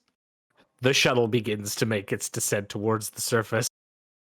Oh, I've never been in space before, one of them says while picking their nose. How did you get on the ship? I thought we brought all of you on when we left Fartham. Oh, yeah. I guess I have been in space. Zedek will chuckle and pat that rattling on the head. Oh, you silly, trying not to say sorry person. The vessel breaches the atmosphere of the moon and reveals a kind of lush green area, but with this ominous dark cloud in the distance of smoggy industry. Ah, now this is a planet, all right. I mean, take a look at all this industry. The industry is Xenos in origin. The towers of orcoid structures barely visible at the periphery of your auspexes. Industry, huh? That was a test for you. Yeah. I mean, if I was a Xenos Inquisitor, like Reeb probably thinks it's very Look, cool. Reeb. Yeah, look, Reeb. Here. Yeah, Reeb, look at all this Xeno. I assume he's not at a window seat, so I give up my seat. Going, here, Reeb, look. Xenos. Reeb going to lean very slightly up from his position, which is just his head in his hands. And he's going to look out the window at the burning, shitty industry in the distance. Look at all that fire. Doesn't that cheer you up? Yeah, and Xena. Reeb wordlessly just puts his head back in his hands. The The shuttle lands with a ka-chunk. Yes, I know what'll cheer you up. Shitty industry. Yeah, it's high up. Look at how unorganized. Nothing raises an Inquisitor acolyte spirit like seeing Xenos take a planet. You see, you see that the area you're landing in is a military installation of the Astra Militarum. It appears to be ringed by several layers of concrete ceramite walls. You can also see various structures that have been raised, tank deployments, and probably several hundred troops moving about, and some scattering around the hexagonal landing pad that the shuttle comes down on. Rockcrete, thank you, chat. I remember words sometimes. The back of the shuttle opens up with a hiss, and you hear the sort of the sounds of wartime, of tanks moving, of various weapons discharge and testing. You hear people moving about. There appears to just be a lot of action at this outpost. Oh my! By the Omnisire, this place is wonderful. It's been so long since I've been with an Imperial Guard regiment. It's a familiar sight. It's always comforting to see the boys and women basically kicking ass in space. Look, Reeb, not Xenos. I don't wish to detract from this scene, but someone in chat really caused me to have a conniption there for a minute. Hey, look, Reeb, it's Detroit. True. Reeb is just looking at everyone. He's looking at all the guardsmen. He's looking at how fucking terrible it is here. Reeb, your look catches something. You see amongst the sea of these guardsmen one eager soldier who is rushing up towards the landing pad. She's clutching her lasgun at ease. You can see the single white stripe going down her helmet as she is rushing up, a slight smile on her face as she runs, and stops right at the top of the landing pad, tries to adjust her lasgun's position to give you all a crisp salute. Hello there! I'm Trooper Riverhest! I'm here to greet you! Oh no. Reeb frowns. Reeb frowns very hard. I will return the salute. I'm Trooper Hest. I'm Braine. Nice to meet you. Thurston, may I? This has been so incredibly bad for Reeb. Can I do some kind of check to just get off just how bad this is, but how deep this frown is? Oh, yeah, absolutely. What kind of frown check do you want to give me? Frown check. Can I just do a persuasion? Absolutely. I will give me a persuade persuade the universe at how mad you are. I don't even know how you'll how the hell you'll complicate this, but it's a 7 and a complication. Okay, excellent. All right, I'll hold on to that complication, but yeah, everyone can tell there's there's literally a dark cloud that is just following you somehow. It just got worse because if you do remember, he kind of mercy killed the poor bastard on the prison station. Yep, and this lovely trooper smiling, looking at you, and you definitely see the resemblance. Hi, Trooper Hest. Is it your first day on the guard? Not my first day, but it's my first assignment. I decided to join up once my brother joined the Arbetes. Thought a family line in service was the best thing. Oh. That is a really good thing. I'm very happy for you. Oh, funny. you must. I think we met your brother. No, you must be so proud of him. Oh, yes, the whole family is. He was sending back all sorts of payments to look after Mammy was. Oh, that's great. How much was he sending? Oh, I don't know. A lot of different money types, but I'm hoping to send anything that I get for my stipend back home too. I don't think it'll be as much, but every little bit helps. Now, I'm supposed to bring you to the colonel, so would you like to follow me? Sure. Lead on, Trooper. Lead on. She turns and does this just almost exuberant march. And you can feel the smile radiating off her face, even though she has her back to you. She reminds me a lot about that guy we killed. Reeb is going to stiffen up and put his arms behind his back. And I just cast follow Crash after on Trooper Pie. says. Reeb is not even part of this. He is following the trooper. He is just following the trooper. We got a job to do, boys. Let's go. Just following along, me. She is oddly responsible for this poor, unenlightened individual. Yeah. Right now, it's Reeb in the most depressed spiral he's ever been. Hulk, fucking Zedek, and Lorn oh shit, and Pi has lost, has almost forgotten that he feels guilty, and is now super happy to be here among conscripts. And is in a visibly better mood than everyone else. You are just the worst. So, Lorn, how pissed do you think Reeb would be if I told him I planned on giving her a comfy position on the ship just to send money back to the family, since we kind of gotta encourage the same suggestion, but there's a loud sound as all your voices are drowned out temporarily as your landing craft begin to set down at the edge of the base, unloading their vast containers. I say, Zedek, that I think you should Oh God, this would be so fucked up to suggest that Hess becomes his assistant. You know, Zoran. That's not a bad idea. Yeah, it's a loud booming like. Yeah, she should become your assistant.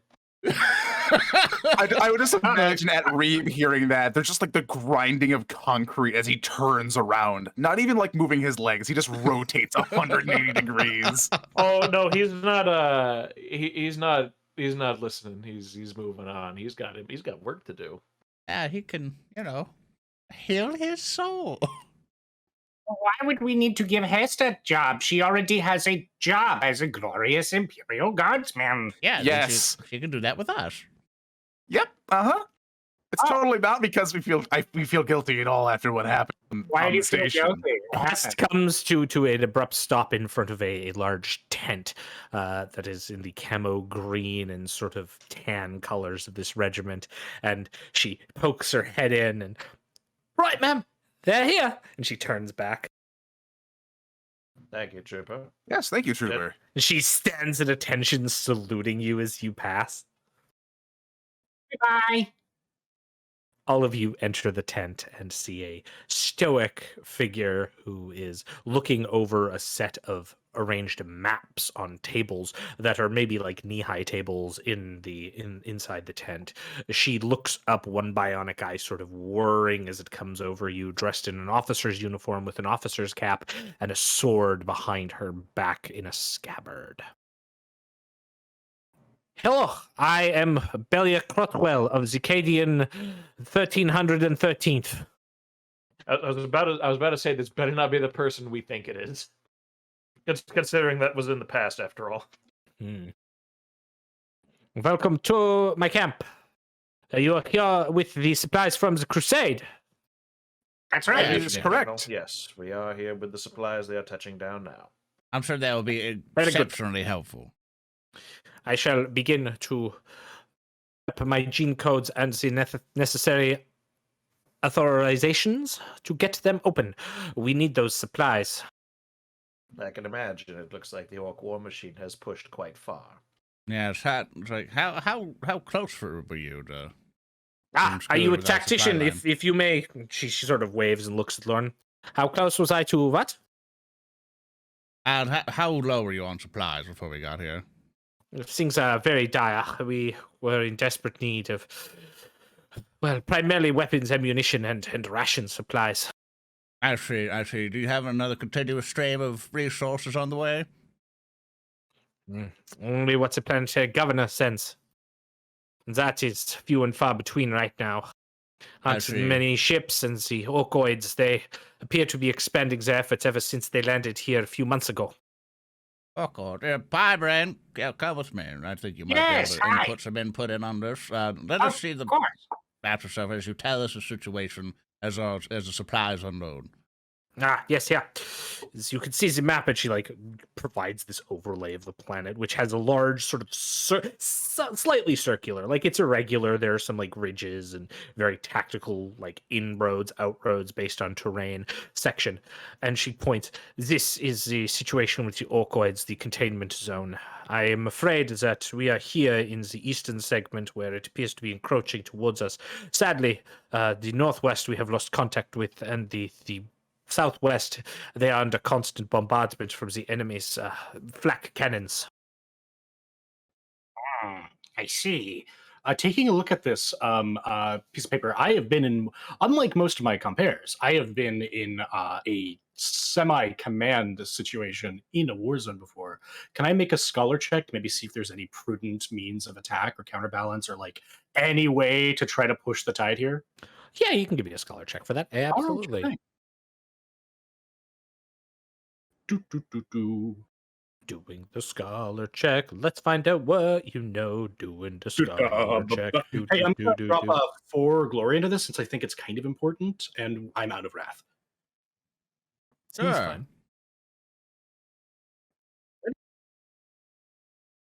Let's see you roll. Push talk, oh god. Is it? Oh gosh. Roll. 7 successes for my genius military acumen. Your genius military acumen tells you that these guard are fucked without supplies. They'll be like supplies will let this bastion endure a bit longer, but this requires a lot more support to handle. Would you say that it gives me any information on maybe fighting orcs if I've done it before? Like common knowledge or anything else about that? Not a lot on like greenskin tactics. Like you're able to tell at a base level, greenskins tend to overwhelm areas, and so they tend to do a lot of like smash into until they wear you down, and they have been very effective on the planet. The one thing your check does give you though is that the northwest area seems to almost appear as though it's not really like infested by greenskins, as though something else had caused it to go dark, because the greenskins weren't attacking it en masse as they seem to be the other two facilities. Why the change in tactics in the Northwest? See, I do not know. We had a major Ratham there, but the communication ended very shortly after the greenskins arrived on planet. They took in all sorts of wounded troops from the initial attack there. They were something of a holdout medical position. Medical position. And are they overrun with orcs now, or have they simply stopped responding? Stopped responding, and it's impossible to get any kind of useful aspects of the terrains. As you can see, the orc flak field grows. Their industrial smog grows. Right now, they seem to be focusing their flak on the western front, which is fine by us. I see. Well, that is very disconcerting. The good news is that the Primarchs themselves pivoted us toward here to deliver this supplies. Hopefully it can help you for your desperate defense. And, of course, if you need any assistance, I am sure that And Pi realizes he's about to volunteer everyone for a deathly mission that they didn't ask for. I look at Pi going, no, we came here. You know, we're glad to know we know the situation, so we can report on it when we leave. The colonel, however, takes the rod and goes with it. Well, if you'd like, we do have some patrols going out into the forest lands west of here, scouting out the greenskin lines. Any support or just other sets of eyes are always appreciated. As you may guess, my men have gotten accustomed to spooky things out there, and sometimes having another set of eyes might at least be able to detect some of the greenskin activities. That sounds like fun. I mean, we could do that, right, guys? I'm not opposed Silence. I have a question. Who's going on this patrol? Well, if your team would like to go, it would certainly ramp up morale. I could assign a trooper or two. Perhaps Trooper Hest, who you just mentioned, could accompany you. Okay, we're going. About Trooper Hest. Yeah? So being part of the crusade, we can like requisition resources to help out the effort, right? That is my understanding. Why would you request that? As you can tell, things are quite dire here. I have a proposition, but I must consult with our acolyte before I confirm or propose it to you. Reeb! Certainly, if you require, there is a adjoining tent over there, she points with her hand. You may go and confer amongst yourselves. But I have some planning to do, so feel free to go and discuss and come speak with me. Sure thing, Of Colonel. course. I have a small request, if it is not terribly taxing to your supplies. What is that? You happen to have any replacement limbs on staff? The person you'd want to see that would be Medicaid Primus Briston. You'll find him, and she like points like far down to a white tent, sort of opposite, maybe like 40 meters away. You'll find him there. He will know. Okay, thank you very much, Colonel. Please enjoy the core supplies. And she kind of nods and goes back to like looking over her battle mats with like servitors flying in. Do you guys just join to that like secondary tent nearby to have your private talk? Yeah, absolutely. In their Oh, plan. yeah. Sorry. So, Captain, what the hell are you doing? quick question before I ask another question. How bad would it be if, say, several hundred to 1,000 dog soldiers were to be deployed on the front lines? I don't care. Would They're be yours to do with what you. oh no, I have no qualms about sending them to fight the Greenskins. I mean, is that okay? Is that like taboo with the Imperial Guard? I don't really know. I imagine what's more taboo than having the Xenos fighting on your side, Captain, is losing. True, come the apocalypse after all. But nevertheless, now that that question's out of the way, I can ask another more pressing question. What? You're gonna hate me, and I'm gonna need you to not be mad. He's looking. He's waiting. So I feel an odd sense of, what's the word? Obligation. Obligation, responsibility towards this trooper Hest after what happened to her brother. We could definitely put her up in the ship as some kind of, I don't know. I don't honestly, whatever keeps her alive and sending money. Look, I'm going to give her part of my money to not kill her. Captain, I have a question for you. Shoot, but don't actually shoot me. I know you're tempted. Oh, shut up. You are going to take a trooper off the front lines who is doing her job correctly here, yes? Yes. How do you think that is at all appropriate for the given time here? Whatever keeps her alive. I don't care if it's appropriate. I know it's not right. But sometimes good people have to do stupid things for doing good things later. Captain, why are you asking my opinion if you're going to do it anyway? Because she's going to come on the ship, and I know you hate her. Captain, do you remember what I did aboard the prison station? No. Do you remember? Do you remember, Captain, the individual who we had to put out of his misery because of the agonizing effects of Dark Eldar weaponry? Do you remember yes. who had to do that? Yes. Do you remember, perhaps, that it was something I had to put out of my mind? Yes. And what makes you think I'm going to rescind that now?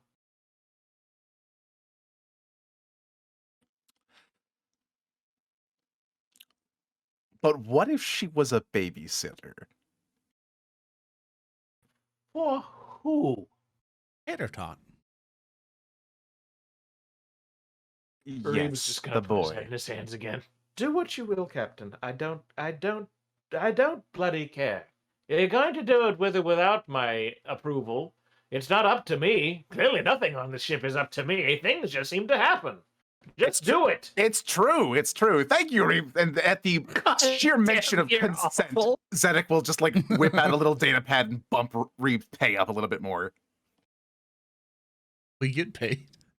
You get paid what? He has a job. He's gonna get paid. By who? Me. Who's It's going that a to buck, handle so it that? doesn't count. Ah, great. Monopoly money. Wonderful. You can redeem it for fine snurt chunkers in the lower decks. Jesus Christ. You are the worst people except for Reeb, and I love you. I'm going to burn. It's so nice to go from like the somewhat well-adjusted, like moral people in Warhammer Fantasy, Oh, yeah. and then absolutely. come back to these fucks who I feel like only get worse with time. It's like a poorly aged wine. It's like it's a wine that's like too old. Like a fucking gallon of milk. Oh, Jesus. But you realize a gallon of milk will eventually become cheese. It's true. It's a finely aged glass of milk. Delicious, like really. Cut Well, no, through you with see, my here's the teeth. problem: is that milk does go bad for like a long while, but then it gets really good after another long while. So stick with our show, ladies. Yeah, just please give us a chance. It's gonna get worse before it gets better, folks. You can read that in Zedek. That's why Zedek just isn't doing anything. It'll eventually fix itself. It is always got some darkest before the stinkers. cheese. So what the fuck are you? Jesus, what are you doing now? That's the episode name, by the way. Fuck. It is always darkest before the cheese. Damn. Hell no. Genius. Oh, God. I think I will go up to Reeb. Reeb, I understand that you are very upset. Maybe going to the medicine tent would make you happier. Why, Pie? So I can fix your leg? Oh, so you can look at all of the cool bandages. And I don't know what doctors do. I think flesh is dumb. We can get some dopamine and inject it into your brain. Would that make you feel better? That's not a commonly held medicine. Dopamine is not just held in a bottle, Pie. Well, we could go find some. Fine. Lead me to the damn tent. Okay. Yeah, Reeb, come to the medical tent. Look at all the things you don't have anymore. He's just gonna just kind of happily, blissfully grab him by the back of the scruff of the neck and just start dragging him, presumably He's walking. He's walking. like folded, and his legs are. If he's walking, then it's fine. To the med tent. To the med to the med- tent. To the med tent. Lorn, do you want to come alongside and you want to be confident? You want to look cool, Lorn? Start a bar. As you're approaching, you hear the sound of sawing and screaming. Oh, no, stay put, boy. I'm just gonna do this and a little clap and. Oh, look at that! All better. Hacksaw surgery. Is that bad or good? No, just nostalgic. That's this. A man exits out of the tent with a low stick, taking a deep drag, and looks up. A fine beard, sort of squinty eyes, and a robe that's like muddled with blood, and a bloody rag in one hand. Oh, hello there. Hi there. I am to understand you are the Medicae Primus. Oh, that's right. Medicae Primers, Bristol I am. You all need patchings up. No, you look pretty good. You're not missing any limbs. Well, except for you. You clearly got a fucked up limb right there. Yes, it is very fucked up. I am Tech Priest Braine of the glorious Forge World Lemuria, and I was wondering if you had any replacement limbs on staff. Oh, well. I don't necessarily have a limb per se that'll fit right there. I might have something I could put together if you got some time.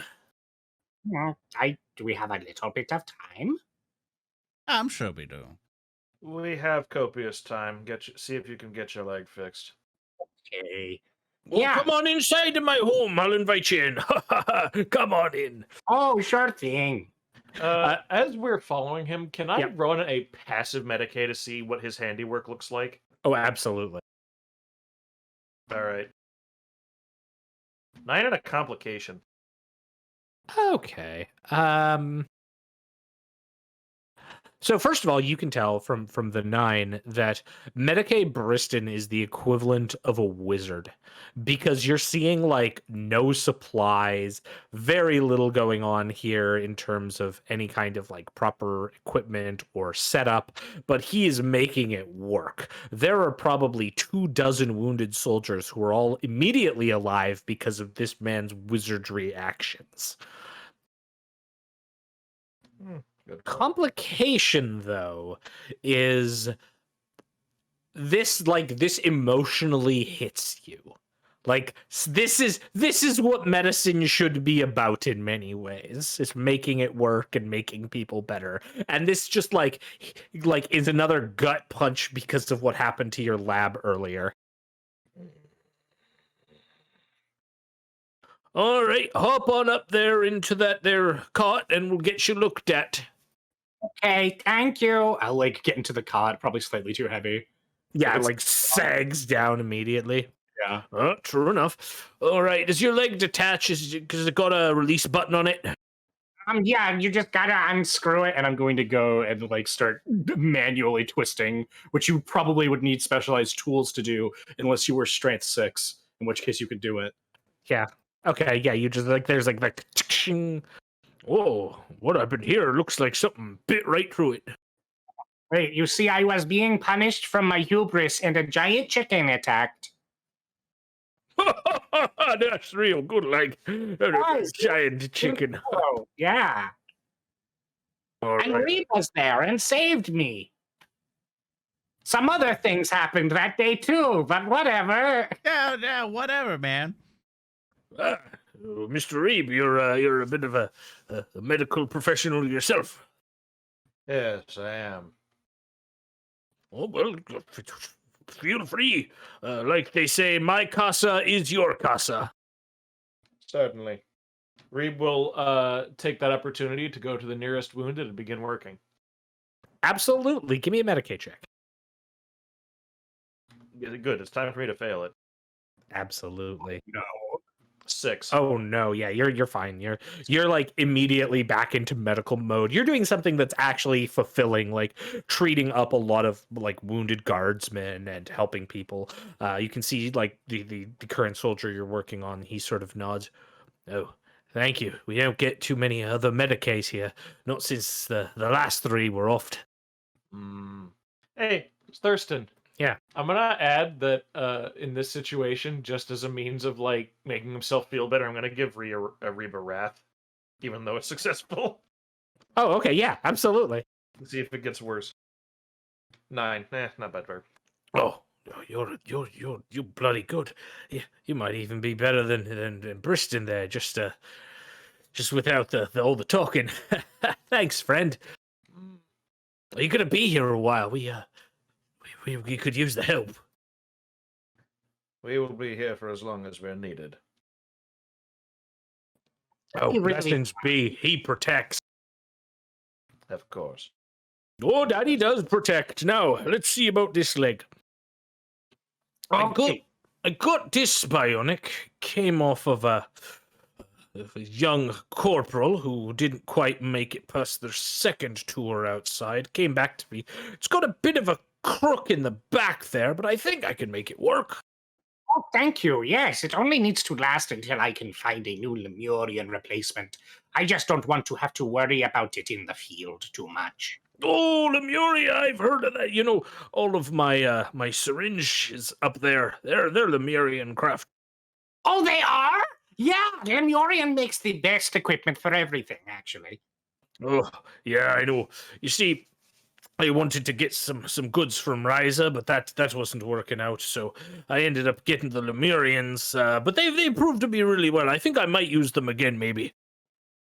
I highly recommend this. Lemuria makes the greatest technology, and quite frankly, it is very underrated. Ryza is good too, though, and you know, those people like to make up all these things about Stygies. Stygies, pretty good too. Give them a shot. Lemuria, very good with Stygies. But Ryza, you know what's terrible? You know the worst thing I've ever had to do? Look at this hacksaw, and he pulls out this hacksaw that has like all of the spikes on it are like worn down. This came from Graia. Never again, and he tosses it away. Terrible. They are so bad. You know, they tried to give me a Gryan leg, and quite frankly, it just was so terrible, I couldn't even begin to use it. Well, at that point, you might as well have not just had the leg, eh? You are very right, funny bald man. Who is not This- bald, I forgot. This stream is sponsored and brought to you by Lemurian Craftworks. Excellent. Medicaid Primus Briston is now more highly valued by Pi than most human life. Yeah, absolutely. Pi has a homie now. Excellent. Briston, yes. All right, just gonna do this, wrap that up, get that. Okay, this is gonna hurt a lot. There's like this like electrical jolt. All right, now just stay there. I know it's not gonna be like your old one, but I just need to get something. He comes back with a welding mask on and a blowtorch. All right, just as he like welds it on. Okay, there we go. Gotta make do with what you got here. That was incredibly painful. Thank you very much. Oh yeah, that's when you look down and see the leg is on backwards. Oh, we have to do it again. Gotcha. No. It turns around all the way here. Takes the ball joint to the bottom and turns it like 180. Oh, this is interesting. I have never had a leg quite like this. Usually I get them from the Forge World themselves. This is an interesting mechanism to twist your leg around. If you need to walk backwards, you do it half as efficiently. I don't know why it's like that, but the corporal had it like that, so I always had it as a ha-ha funny thing because it's a bit too big for some of my mates. The corporal at the time, a very big person. I understand. Well, thank you very much, Mr. Briston. How is Reeb doing? Well, he's looking after at least 6 of my boys there. Doing it very well. I'd like to keep him here. And he comes up to behind you, Reeb, and sort of pats you. How would you like to stay on? You could be my understudy here. Yes. Understudy. Regrettably, no, Primus. I will be departing when our operations are finished here. We have a great many things to attend to. Oh, that's all right. Gotta do it all in the name of the Emperor. She's very good, very good. Of course. Well, you for as long as you're around here, you need anything, you come to me. Briston, I'll patch you up. Make sure you're looked after. Sure thing, Briston. Thank you so much for being very helpful and not evil. Many people we meet are very rude and bad. Oh, well, no, nothing like that here. Well, thank you very much. See you around. And he sort of like waves as you exit the tent. Absolutely. I will see you later after your inevitable victory. And I will leave the tent with Reeb, presumably? Yeah, and as you leave, that's Zedek, when you get a vox crackle from like a relay that has been set up here. Captain, I'm coming through the orbital relay here from the base camp. We've finished depositing the first half of the Munitorum crates. The craft are coming up for the second batch. Fantastic. Well, save one of those Arvis lighters, Ransom. We gotta load some cargo up to bring back up to the ship. I'll radio you, or sorry, that's not period appropriate. I'll vox you in a hot second once I take care of it. Oh, yes. Is your Arvis not enough, Captain?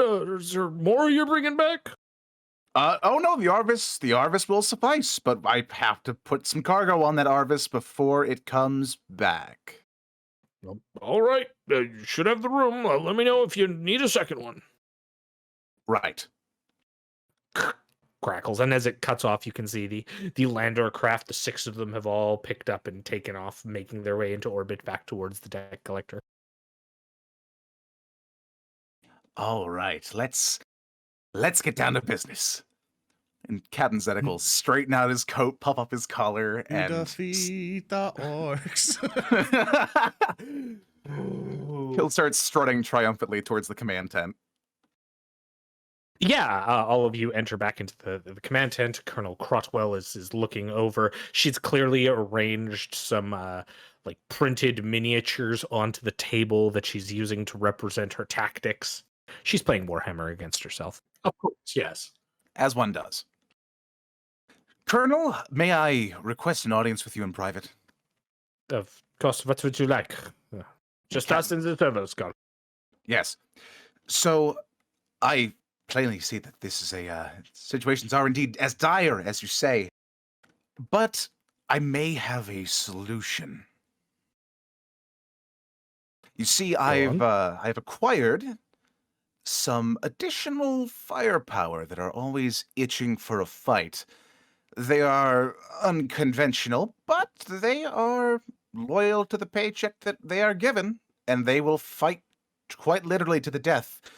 And the benefit is, it will save more of holy human lives to send them in first and not waste another Imperial. And she like perks up. You have abhumans to fight with? Even worse or better, depending on your viewpoint. What do you mean? Let's just say they are. Well, they're rather prone to dogfighting. Dog fighting? Yes, if you catch my drift. Terrelian Wink. dog soldiers. Xenos mercenaries. Yes. You have tricked them to die for us? Of course. They're fully willing. That is perfect. How many can you deploy? Well, we have a lot at the disposal. How many do you think we could use to rebuff the defenses? I mean, as many as you have. This green skin threat must be eliminated. We could make a new offensive. I think I can help you out. I think I can spare a couple hundred, maybe 1,000. 1,000. As long as they have That would be great. As long as they have the rations to eat or appropriate food sources where they find them, they will do whatever they can as long as they are getting paid. That's right. The crates you've brought. This will be perfect. As they Now- will have the supplies we need. We could change the front of the war. And she points to the map. Now, Colonel, I do have a small request of you, though. Name it. If you bring salvation. So you know that very plucky greenhorn out there pointing but not pointing. She wasn't there when you came back. Oh, cool. You know, a very plucky new soldier, Miss Trooper Hest, yes. Yes, Trooper Hest. Very good. Very diligent in her duties. I think she'll go far in the military.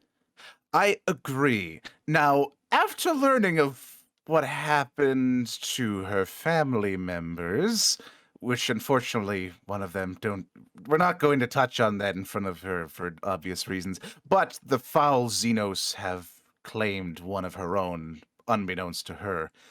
We feel kind of a life debt to her that she doesn't realize yet. Basically, we would like to have her join the crew of our ship. And lead I our see. forces there. We definitely need a new security staff. I see. Well, if you require her and you believe that she could be very good service to the crusade, I don't see any problem. We should made this request a bit earlier, though. Of course, I would have been more inclined to evoke authority, but rather than do that and tarnish our reputation, I would rather it be purely diplomatic in nature. Of course, Plus- it's just I just sent her out on a patrol. You what? What? Lorn What? burst in. No! What direction? Just she was checking the southern lines. Okay, look, we'll shake on it, not shake on it, but yes, that's fine.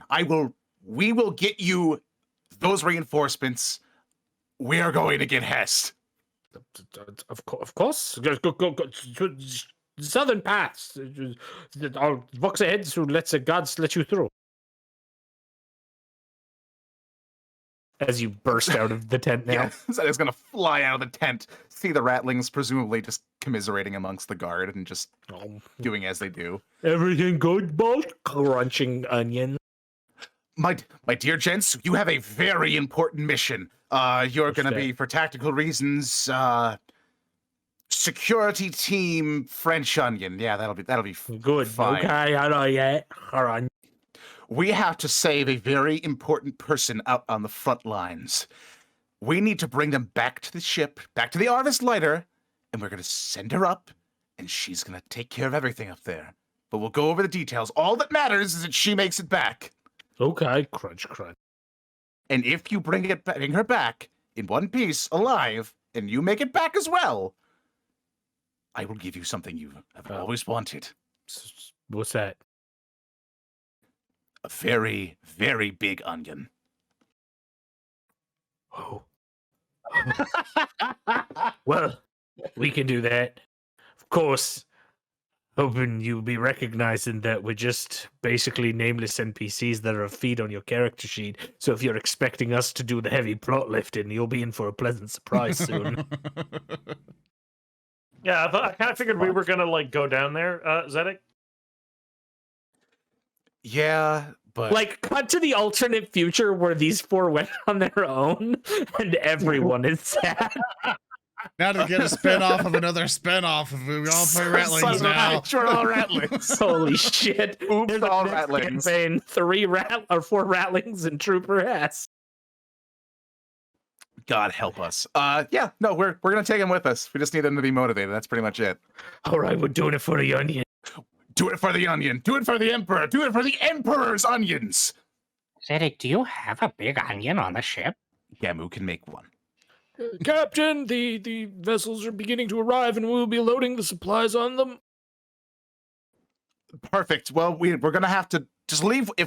Look, how many more supplies have to come down from the ship? Well, we're filling them with about a half load for the second one, so there's some extra room. We don't have to send all the landers down, but we're figuring for speed of loading, we could load them up half and get them down there.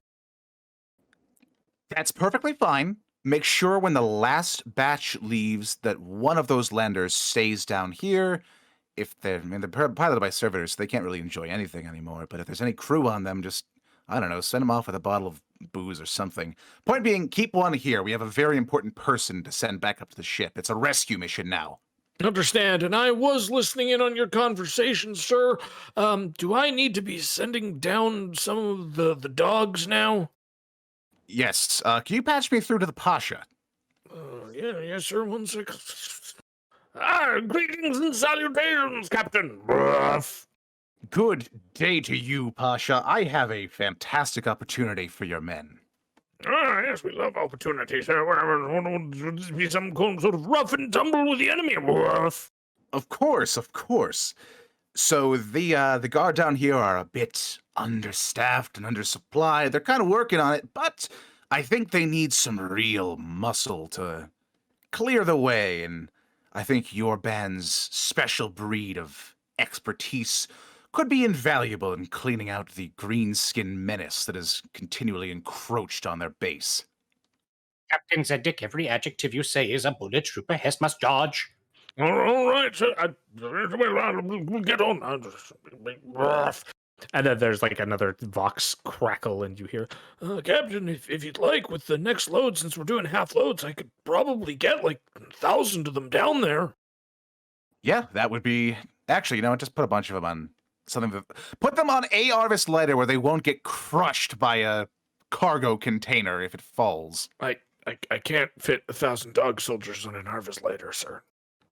There are ways, but you are very right. Sir, that would be like fitting 10 tactical marines inside of a rhino. It doesn't make sense and doesn't actually happen, sir. Look, just send in 1,000 of the dog soldiers to kill the fucking orcs. Yes, sir! Click. I love my job. Zedek will drink again from his hip flask. I like to Okay. Yes. I like to imagine that like during all of this, like, before Lorn burst and going, "What the fuck did you do?" That like me and Braine or Reeb have just been around the war table, just looking at like she was playing Warhammer, going like, "That's obviously going to be a terrible place. The enemy could deep strike right here. It's 9 inches close to Yes. this small." Right? Yes, well, you see, I'm going to spend 2 CP. All 40 of my Skitari Rangers are going to... Sorry, 20 But are that's going not, to we're be not playing shooting with your huge army. shots. We're playing with her army. You Well, see, like, but I'm proxying. Yes, as you see, I do not have a new codex yet, so I do not have these great new stratagems. we're just criticizing her deployment and like she shouldn't be on this Yeah. objective. Just- Now, here's the thing. If you had Mortarion there and I had 20 Vanguards, like, it's about a 35% chance I could ice him. This game is bullshit. I need a new codex. It's the only way I can compete with this army. No, Did you you have know to- that the greenskins are going up to toughness 5? How are we oh supposed my to deal god, with that that? is bullshit. When we saw those raiders leaving earlier, I couldn't tell if they had, like, at that prison planet, if they had 10 people or 11 in them. All right. Captain Zedek shouts back to the Okay. team, "Hey!" As he's like dressing the ratlings in jungle detritus to make them stealthier. Jesus, Ramboing them? Yeah, okay. We're kind of on a rescue mission, guys. Very well. Follow me over here. Second. Let us go. Okay, Yeah, so the camera cuts away as Pi makes his like shouting running speech, and we cut to an idyllic forest. There's birds chirping in the air, and there's a lone trooper walking down the path, smiling, holding her lasgun, and she's giving a light little whistle and a hum, like giving an old little tune, like do do do do do do do do do do. Don't do this to me. As she's walking down the path that is laden with tank traps. Oh, And then she comes to an abrupt stop. And she looks south of her position, down the path, towards a figure that stands on the open road. Don't do this to me. A single orcoid that stares. And it looks. And she looks at it. So, Hulky, my good friend.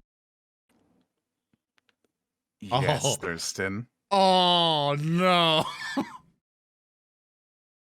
Tell me, what does Cretan's Waclada say to this singular Yumi on the path that he has encountered? That's an excellent question. What would Cretan's Warclad say? That's right. You looking a bit stripped there, miss. You don't want to come out here. Trying to salvage this. Just, I'm gonna. Please. You look like the nice person. I'm gonna metagame and just kind of. You know, You I can will live. You have can to go take home. Stage 4 law upstairs, and I'm I'm gonna need you to get a little bit closer to me, though. Just stand right there, right there.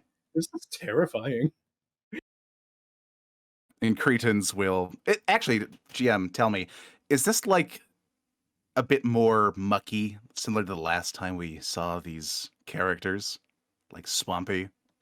Oh no, this is like a lovely, idyllic Disney film. Cretans is gonna walk to the tree line to the right and disappear behind a tree, almost improbably, and emerge right up there, out of coming again, continuing walking right out of that tree line. Can you mark yourself down a wrath point for using Cretans' ability? Absolutely.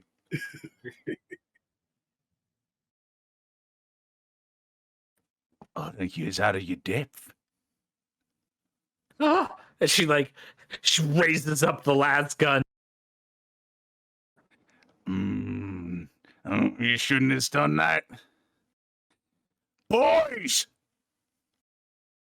And at this point, Braine, followed by Zedek, followed by Lorn, followed by Reeb, have rushed into the scene, and in like a whiff of some like smoke or just like a cardboard cutout that falls forward, Cretans disappears from the path.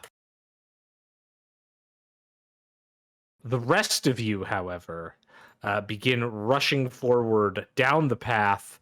If you look to the top of the path now, and you can see that emerging from the woods are several orcoid creatures. But you get to go first. So who would like to go first? Who's at the front? I am Braine, a fortune Lemuria, and I will not let you hurt the tiny little person who we have affiliation. It's complicated. Look, I'm going to be rushing forward.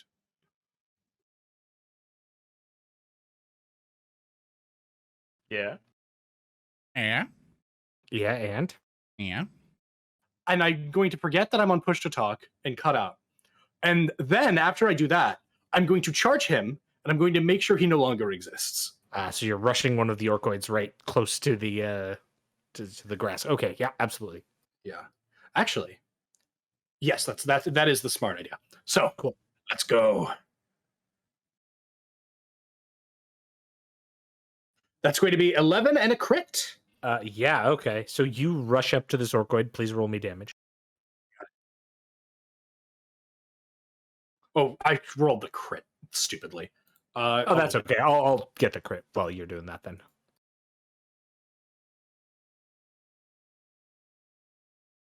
Okay, 23 on the crit and get me le damage. That is, yeah, cool.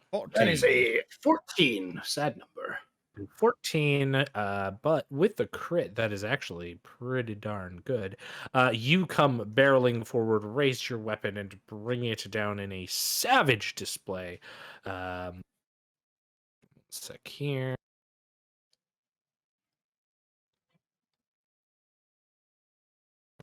And yeah, you have a brutal rupture, mangling flesh and bone, and causing this orcoid to just slump down dead as you rush forward. Excellent. Can I potentially make a single move, like a? You already charged. Like, Fair enough. That's completely understandable. Well, I hope that you all know where the good fighter is. That's Okay. the turn. Yeah, so one of them definitely does know where the good fighting is, and goes next and like rushes up to you with their own weapon, some kind of strange Xenos item that they come charging into you with. A knife. Oh, A chopping weapon of some form. oh. With an 8 to hit you? That will indeed hit me. I spent 6. So yes. Okay, cool. So they'll shift 1 and then get 2 extra. For context, chat, he's 6 in melee and all that stuff. I think you're. Oh, in that case, it's 5. So he might be able to shift another one. Yeah. Yeah. So, actually, yeah, that's right. So, let me just roll one more dice. Resistance is 9. So that'll do 10, but I'm also going to spend a rune point to have some extra damage here for effect. And get 2. So 11 total damage.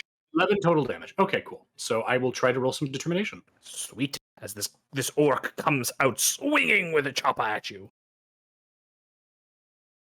All right, I'll be soaking 2 of that as shock. Cool. And I'm not going to counterattack Okay. for meta reasons. Makes sense. Who would like to go next? I do. Lorn. Can I realistically run all the way to Trooper Hest here? Like you can get close to her. Yeah, absolutely. Okay, I'm gonna rush up and I'm gonna cast Telekinetic Dome. Oh, good call. Absolutely. Yeah. Can I? Okay, so I have to announce this before. I want to cast Telekinetic Dome first, but then I also want to cast Regeneration after. Okay, so the basically +2 to the cast on each. Okay, I can do the 2 power thing still, so it's just normal. Or is it just yes? Yeah, so it's just normal. I'm just clarifying just to make sure. I was like, I want to do this thing. Is that okay? Okay, first off, Telekinetic Dome. Here we go. Whoosh. Whoosh. Whoosh. We're re-rolling. Whoosh. And I complicated and only got a 5, but I succeeded. And can I use the glory pool, everybody, but keep 1? Take it. Thank you. Or I will roll the 4d6 because I fucked up. Rolling ones that missed, which would be just the 2 others. And then that'll be, okay, it'll be 5, 6, 7, 8, 9, 10, 11. So that'll help out a lot, actually. Yeah. And now for Telekinetic Dome, I'm going to boost up by basically increasing. I only needed 5. And I had 1, 2 that I can bring up. So I'm going to use those 2 to basically increase the range. So Trooper Hest is also within the dome. What's the range increase? It's that? basically whoever's adjacent. It's just by like 1 M. So because of how weird the measurement is, it's basically anyone in an adjacent square for me. It's now there we go. in the dome. We'll give you a little dome there. Awesome. And cool. And the other one I was going to do was, I think it said regeneration, right? So regeneration, Here we go. Whoop. 10. Hot damn. and I'm going to basically I can up that. Basically I require 8, so 1, 2, 3, 4, 5, 6, 7. I actually, yeah, I can only boost up by 1, which is going to be +1 shock healed per round. So basically, to explain how regeneration works, if I'm at full wounds, which I am, and if I take any shock damage, that I basically just regen the shock at the beginning of my turn. So I can just have, so I never worry about shock anymore. I basically heal like 3 of it. So yeah, that's all that I can do, and that is the end of my turn. Okay. Also, actually, I complicated on the complicate. Yeah. Roll me 2d6 for the complication. Yeah, let's do the complication. That is a 25. 25. That will be Tears of the Martyr. All painting statues or equivalent effigies within 100 meters of you begin to weep blood. If no such features exist, then walls or similar surfaces begin to drip with blood. The bleeding persists for 1 minute. All sentient creatures that witness this must make a difficulty 3 fear test. Oh my. Oh my god. I made the entire forest The bleed. forest is now bleeding. Yes. Wow. Holy shit. Jesus, that's metal. Okay. It's sap. So I assume we all make a resolve test for. Yeah.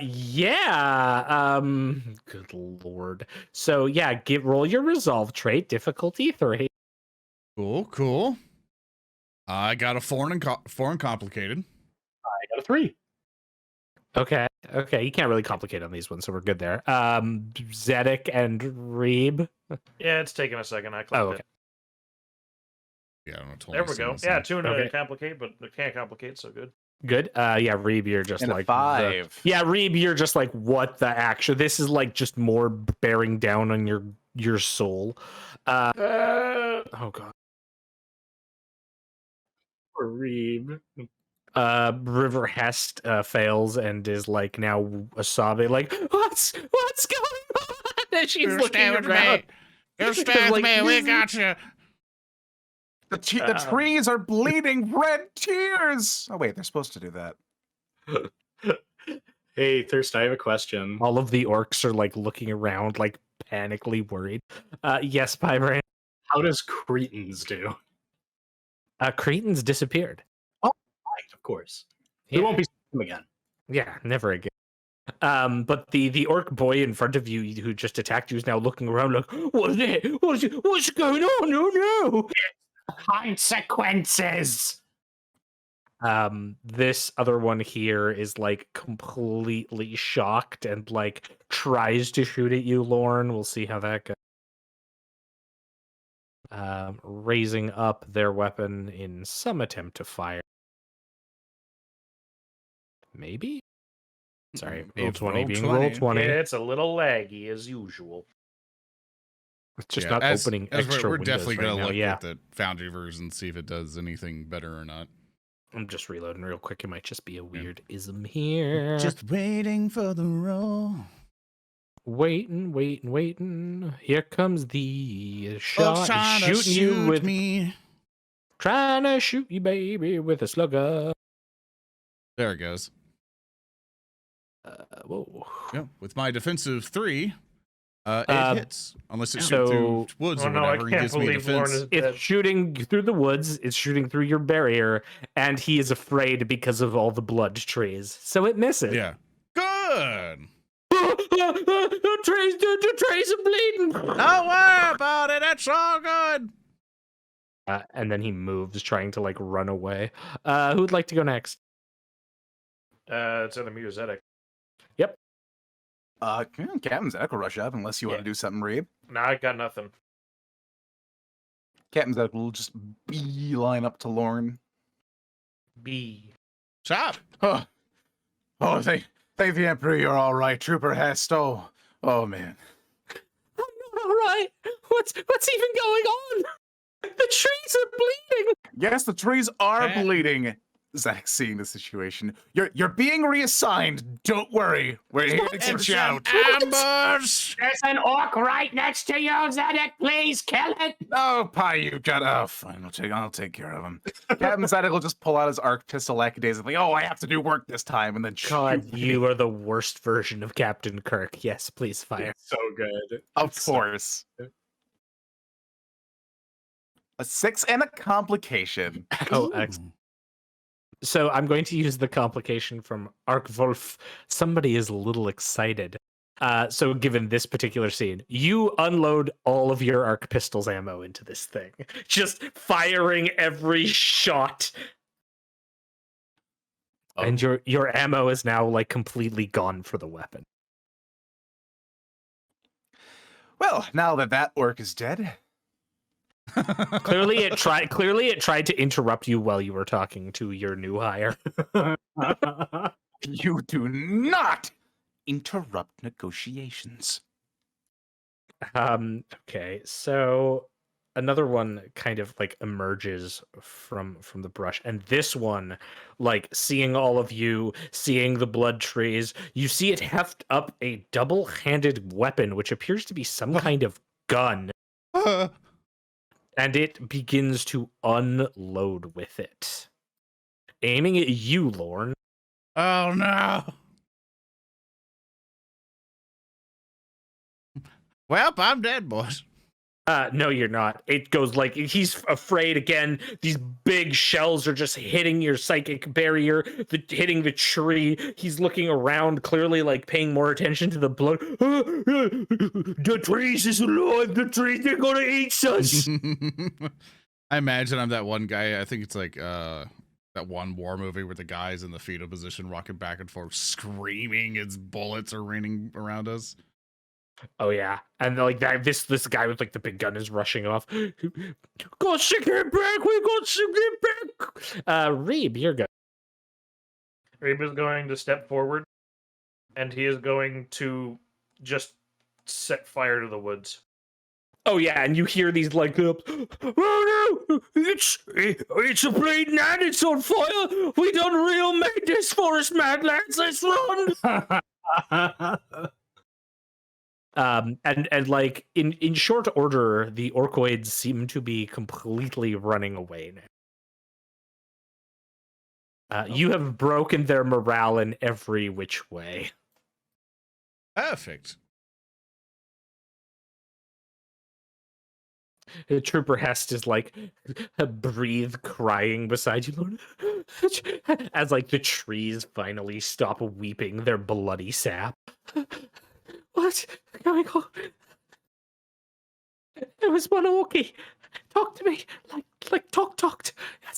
What's going on? Don't be silly. They can't talk. They're not intelligent. I look at Reeb. Is that true? Wait, didn't we talk to those orcs that one time? You know, when I smashed all of those light bulbs that one time, really Yeah. early. We all met each other, and it was a really wonderful time. That was way before the prison planet where we found your brother. Let's go to the What? ship. What? Yeah, don't worry My about brother? that. Let's go back to the ship. Come along. What do you mean, my? You're You shut the being fuck up. reassigned. You're being rescued. Please don't resist. Yeah. And now there is a loud booming, like a boom, boom, boom, boom, boom, boom, boom, boom, boom, boom, boom, boom, boom, boom, and the trees are starting to shake violently. I look up. There's a tree canopy that's shaking violently. Oh. Something tells me we should leave very, very fast. We're going. Come on, Hest. Okay. And she like follows you, and like one of the ratlings offers her an onion, and she like pushes it back with her hand, like, oh, okay. And you're rushing through this forest, and you can see the canopy shaking and shaking until you eventually emerge closer towards the guard outpost, where you can see now that the sky is alight with like black clouds that appear to just be exploding all around in the air. Massive walls of flak, and then our camera like juts to the side as you're rushing towards, and you can see the 6 landers coming down, being struck by this, and one of the lead landers, you can tell it's begun to like veer away, but it's veering suddenly, and it strikes another one of the landers, and there's a massive explosion in the sky. Oh, shit! And the other one tries to veer off, and you can only see it dip out of your line of sight. And then there's like a loud crushing and another explosive sound. as the flak wall above you is just intensifying. The sky looks like it's a dark, stormy day as there is just dark, blackened clouds everywhere, and the sound is so loud. Boom, boom, boom, boom. This doesn't look good here at all. What on earth is this? I've fought in war zones before. I've been bombarded. Does this seem like artillery, or does it seem like something else? It's a flak field. Basically, it's Oh, think a lot of a flak anti-air field, I guns. understand. Yeah, it's exploding stuff in misunderstood. the air to prevent anything through. Never mind. Forget I said anything. You're just seeing like air bursts of black, but now it's like clouding up the sky so much it's dark. Even the distant sun of the system is like dimming under this constant aerial attack. Boom, boom, boom, boom, boom. And you rush in, and the camp is entirely at arms, and you can hear klaxons sounding everywhere and guards checking their ammunitions. And Trooper Hess, she like stops and sits at a bench and like is again cry breathing. This is no laughing matter, Hest, as funny as this all seems. What? And she just looks up at you in kind of horror and dread. Oh, you are doing the other thing. Yes, very bad, but do not worry. We will. Boom, boom, boom, boom. Okay, I'm tired of the cat. Are we gonna break the cannons? What's the plan? Gonna crouch down to Trooper Hash and go, Hash, look at me. Look into my Yes. non-existent eyes. She stares into your eyes, Lorn. You are a white shield of the Imperial Guard, correct? That's right. It's my first deployment. And you've heard stories of grand heroes and epic adventures, correct? That's right.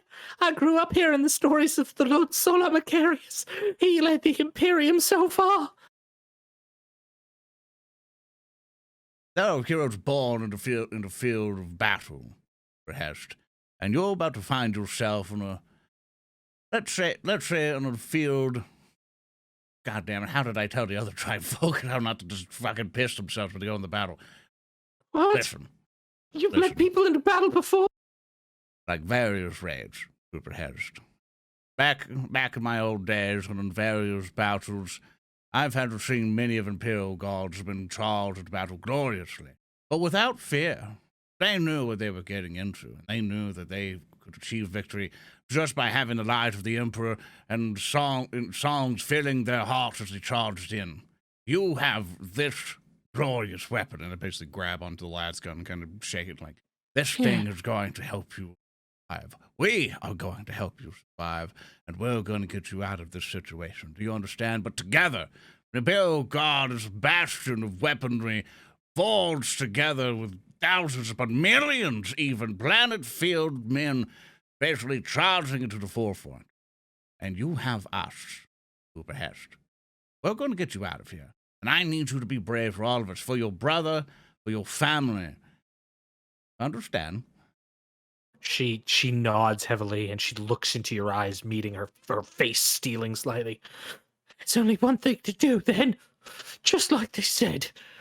It's time to affix bayonets. And she pulls out the Affix. bayonet and puts it on. I stand up. Trooper Hest, let all of the Imperial soldiers hear you.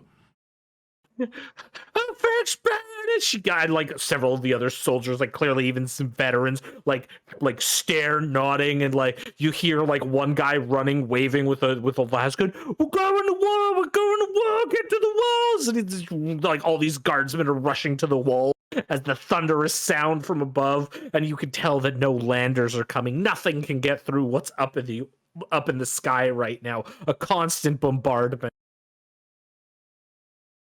And you see all these roaring speeches and roaring voices, Trooper Hest? Now let's go kick She, some more like, ass. Screams and rushes off like ahead of all of you towards the line. But like as this is going on, you see the colonel who is like at a quick march stride coming up to you.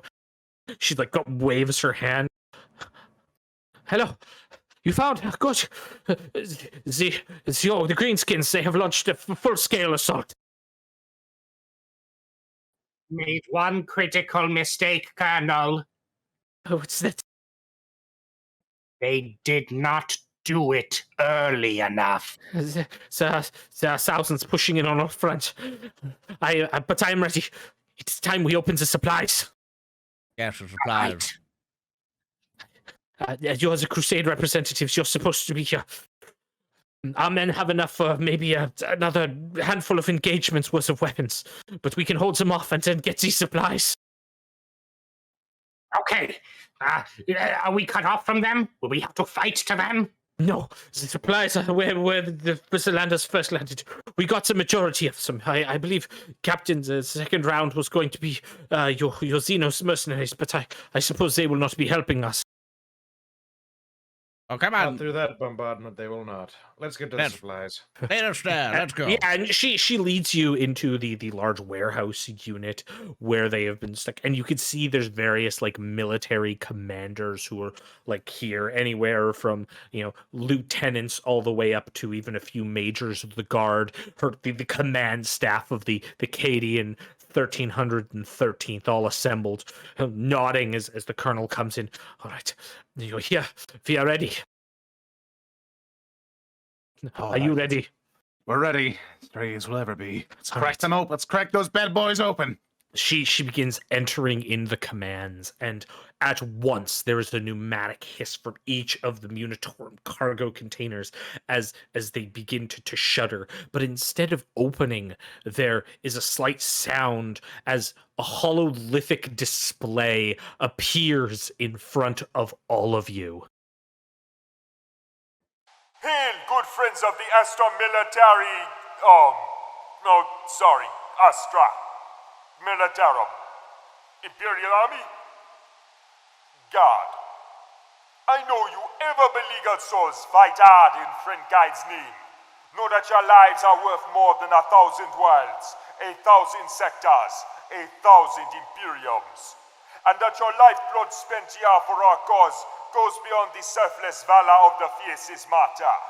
My greatest wish is to be with you all, as we together clear the path towards our Father, and see light anew glow at the center of this Shadow Imperium.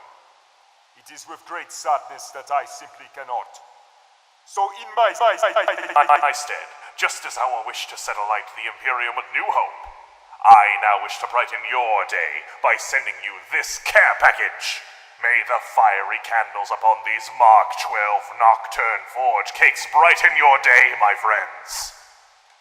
They come in Boggleberry, Pingo Nut, Throne's Weed, and licorice flavors. I'm personally partial to Boggleberry as it has a nice, funny chew to it, vaguely like the tire on a land car. If you're allergic, you can find cake made of regular cherub vanille in the back of the containers. And if you're allergic to that, there is also some sausage. No one is allergic to sausage. And remember to blow out the salamander candles with a steady gust of wind at approximately 35 kilometers an hour, and make sure to put them out continually, as they do have an auto-relight function. They come already set alight, so make sure to air out the container before extracting the cake, as it may become quite hot in there.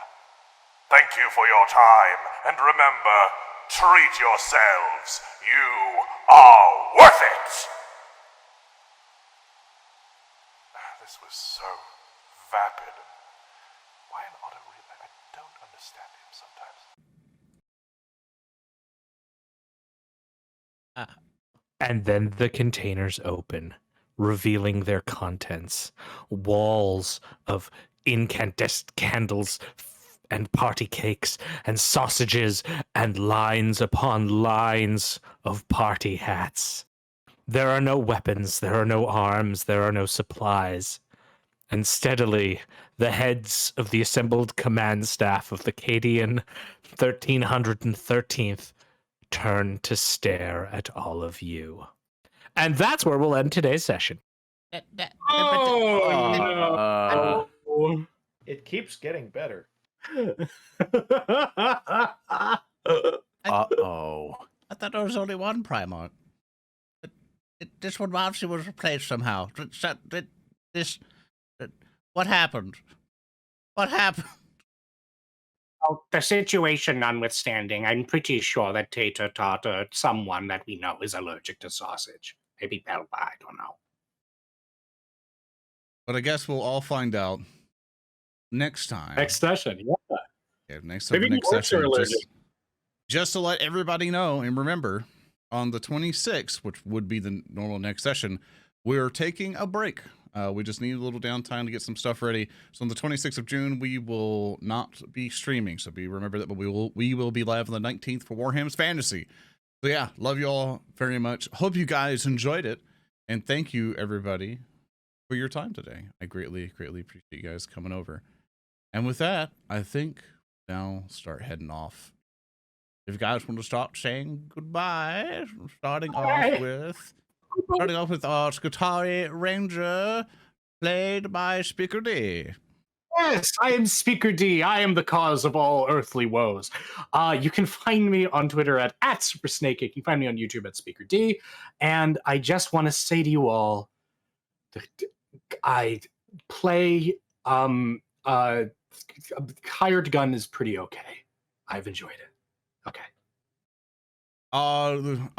Inquisitorial Acolyte drinking from the Depresso Espresso, Reeb Van Horn, played by Earndil, and I can be found at Earndilio, and as always, basically nowhere else. But I'm working on that. Just kind of can't. I've been playing Lorn, the Sanctioned Psyker, and along with Captain Zedek, a rogue trader, captain of the deck collector, played by... That'd be me, HulkyKrow. You can find me at HulkyKrow on Twitter. You can also find me on Zoran's Discord server, that's not twitch.tv, it's discord.gg/ZoranTheBear. There's a wonderful community there, and I often pop into the voice chats just to hang out with you guys. So if you want to come by and insult me for being an ugly idiot and not killing an easy target when I had the chance, that is your chance to insult me. And of course, thank you, Mr. Thurston Hillman at OnCall GM, for another fantastic adventure. Thank you, and thanks to the Primarchs for giving such gracious supplies to our characters. I'm sure next episode we'll see how party cakes and party hats fare against an orc attack. Yes, thank you, Fresh Sorcerer, for his voice of Corvus. And who does vote? I don't think I've met him yet. Crimson, Key McKenzie. Okay, that's right. Yeah, Crimson, thank you so much to him for doing Vulcan. Wow, no, I do know who he is. Holy shit. I'm stupid. Wow, my brain died. I'm an asshole. Okay, no, it's okay. So along with that ending broke you. That's fair. Thank everybody so much for watching. Hope you guys have a wonderful time. We're going to start heading out here. So long and farewell. Goodbye. Bye. See you in fantasy times. Bye. Bye. See you. Bye.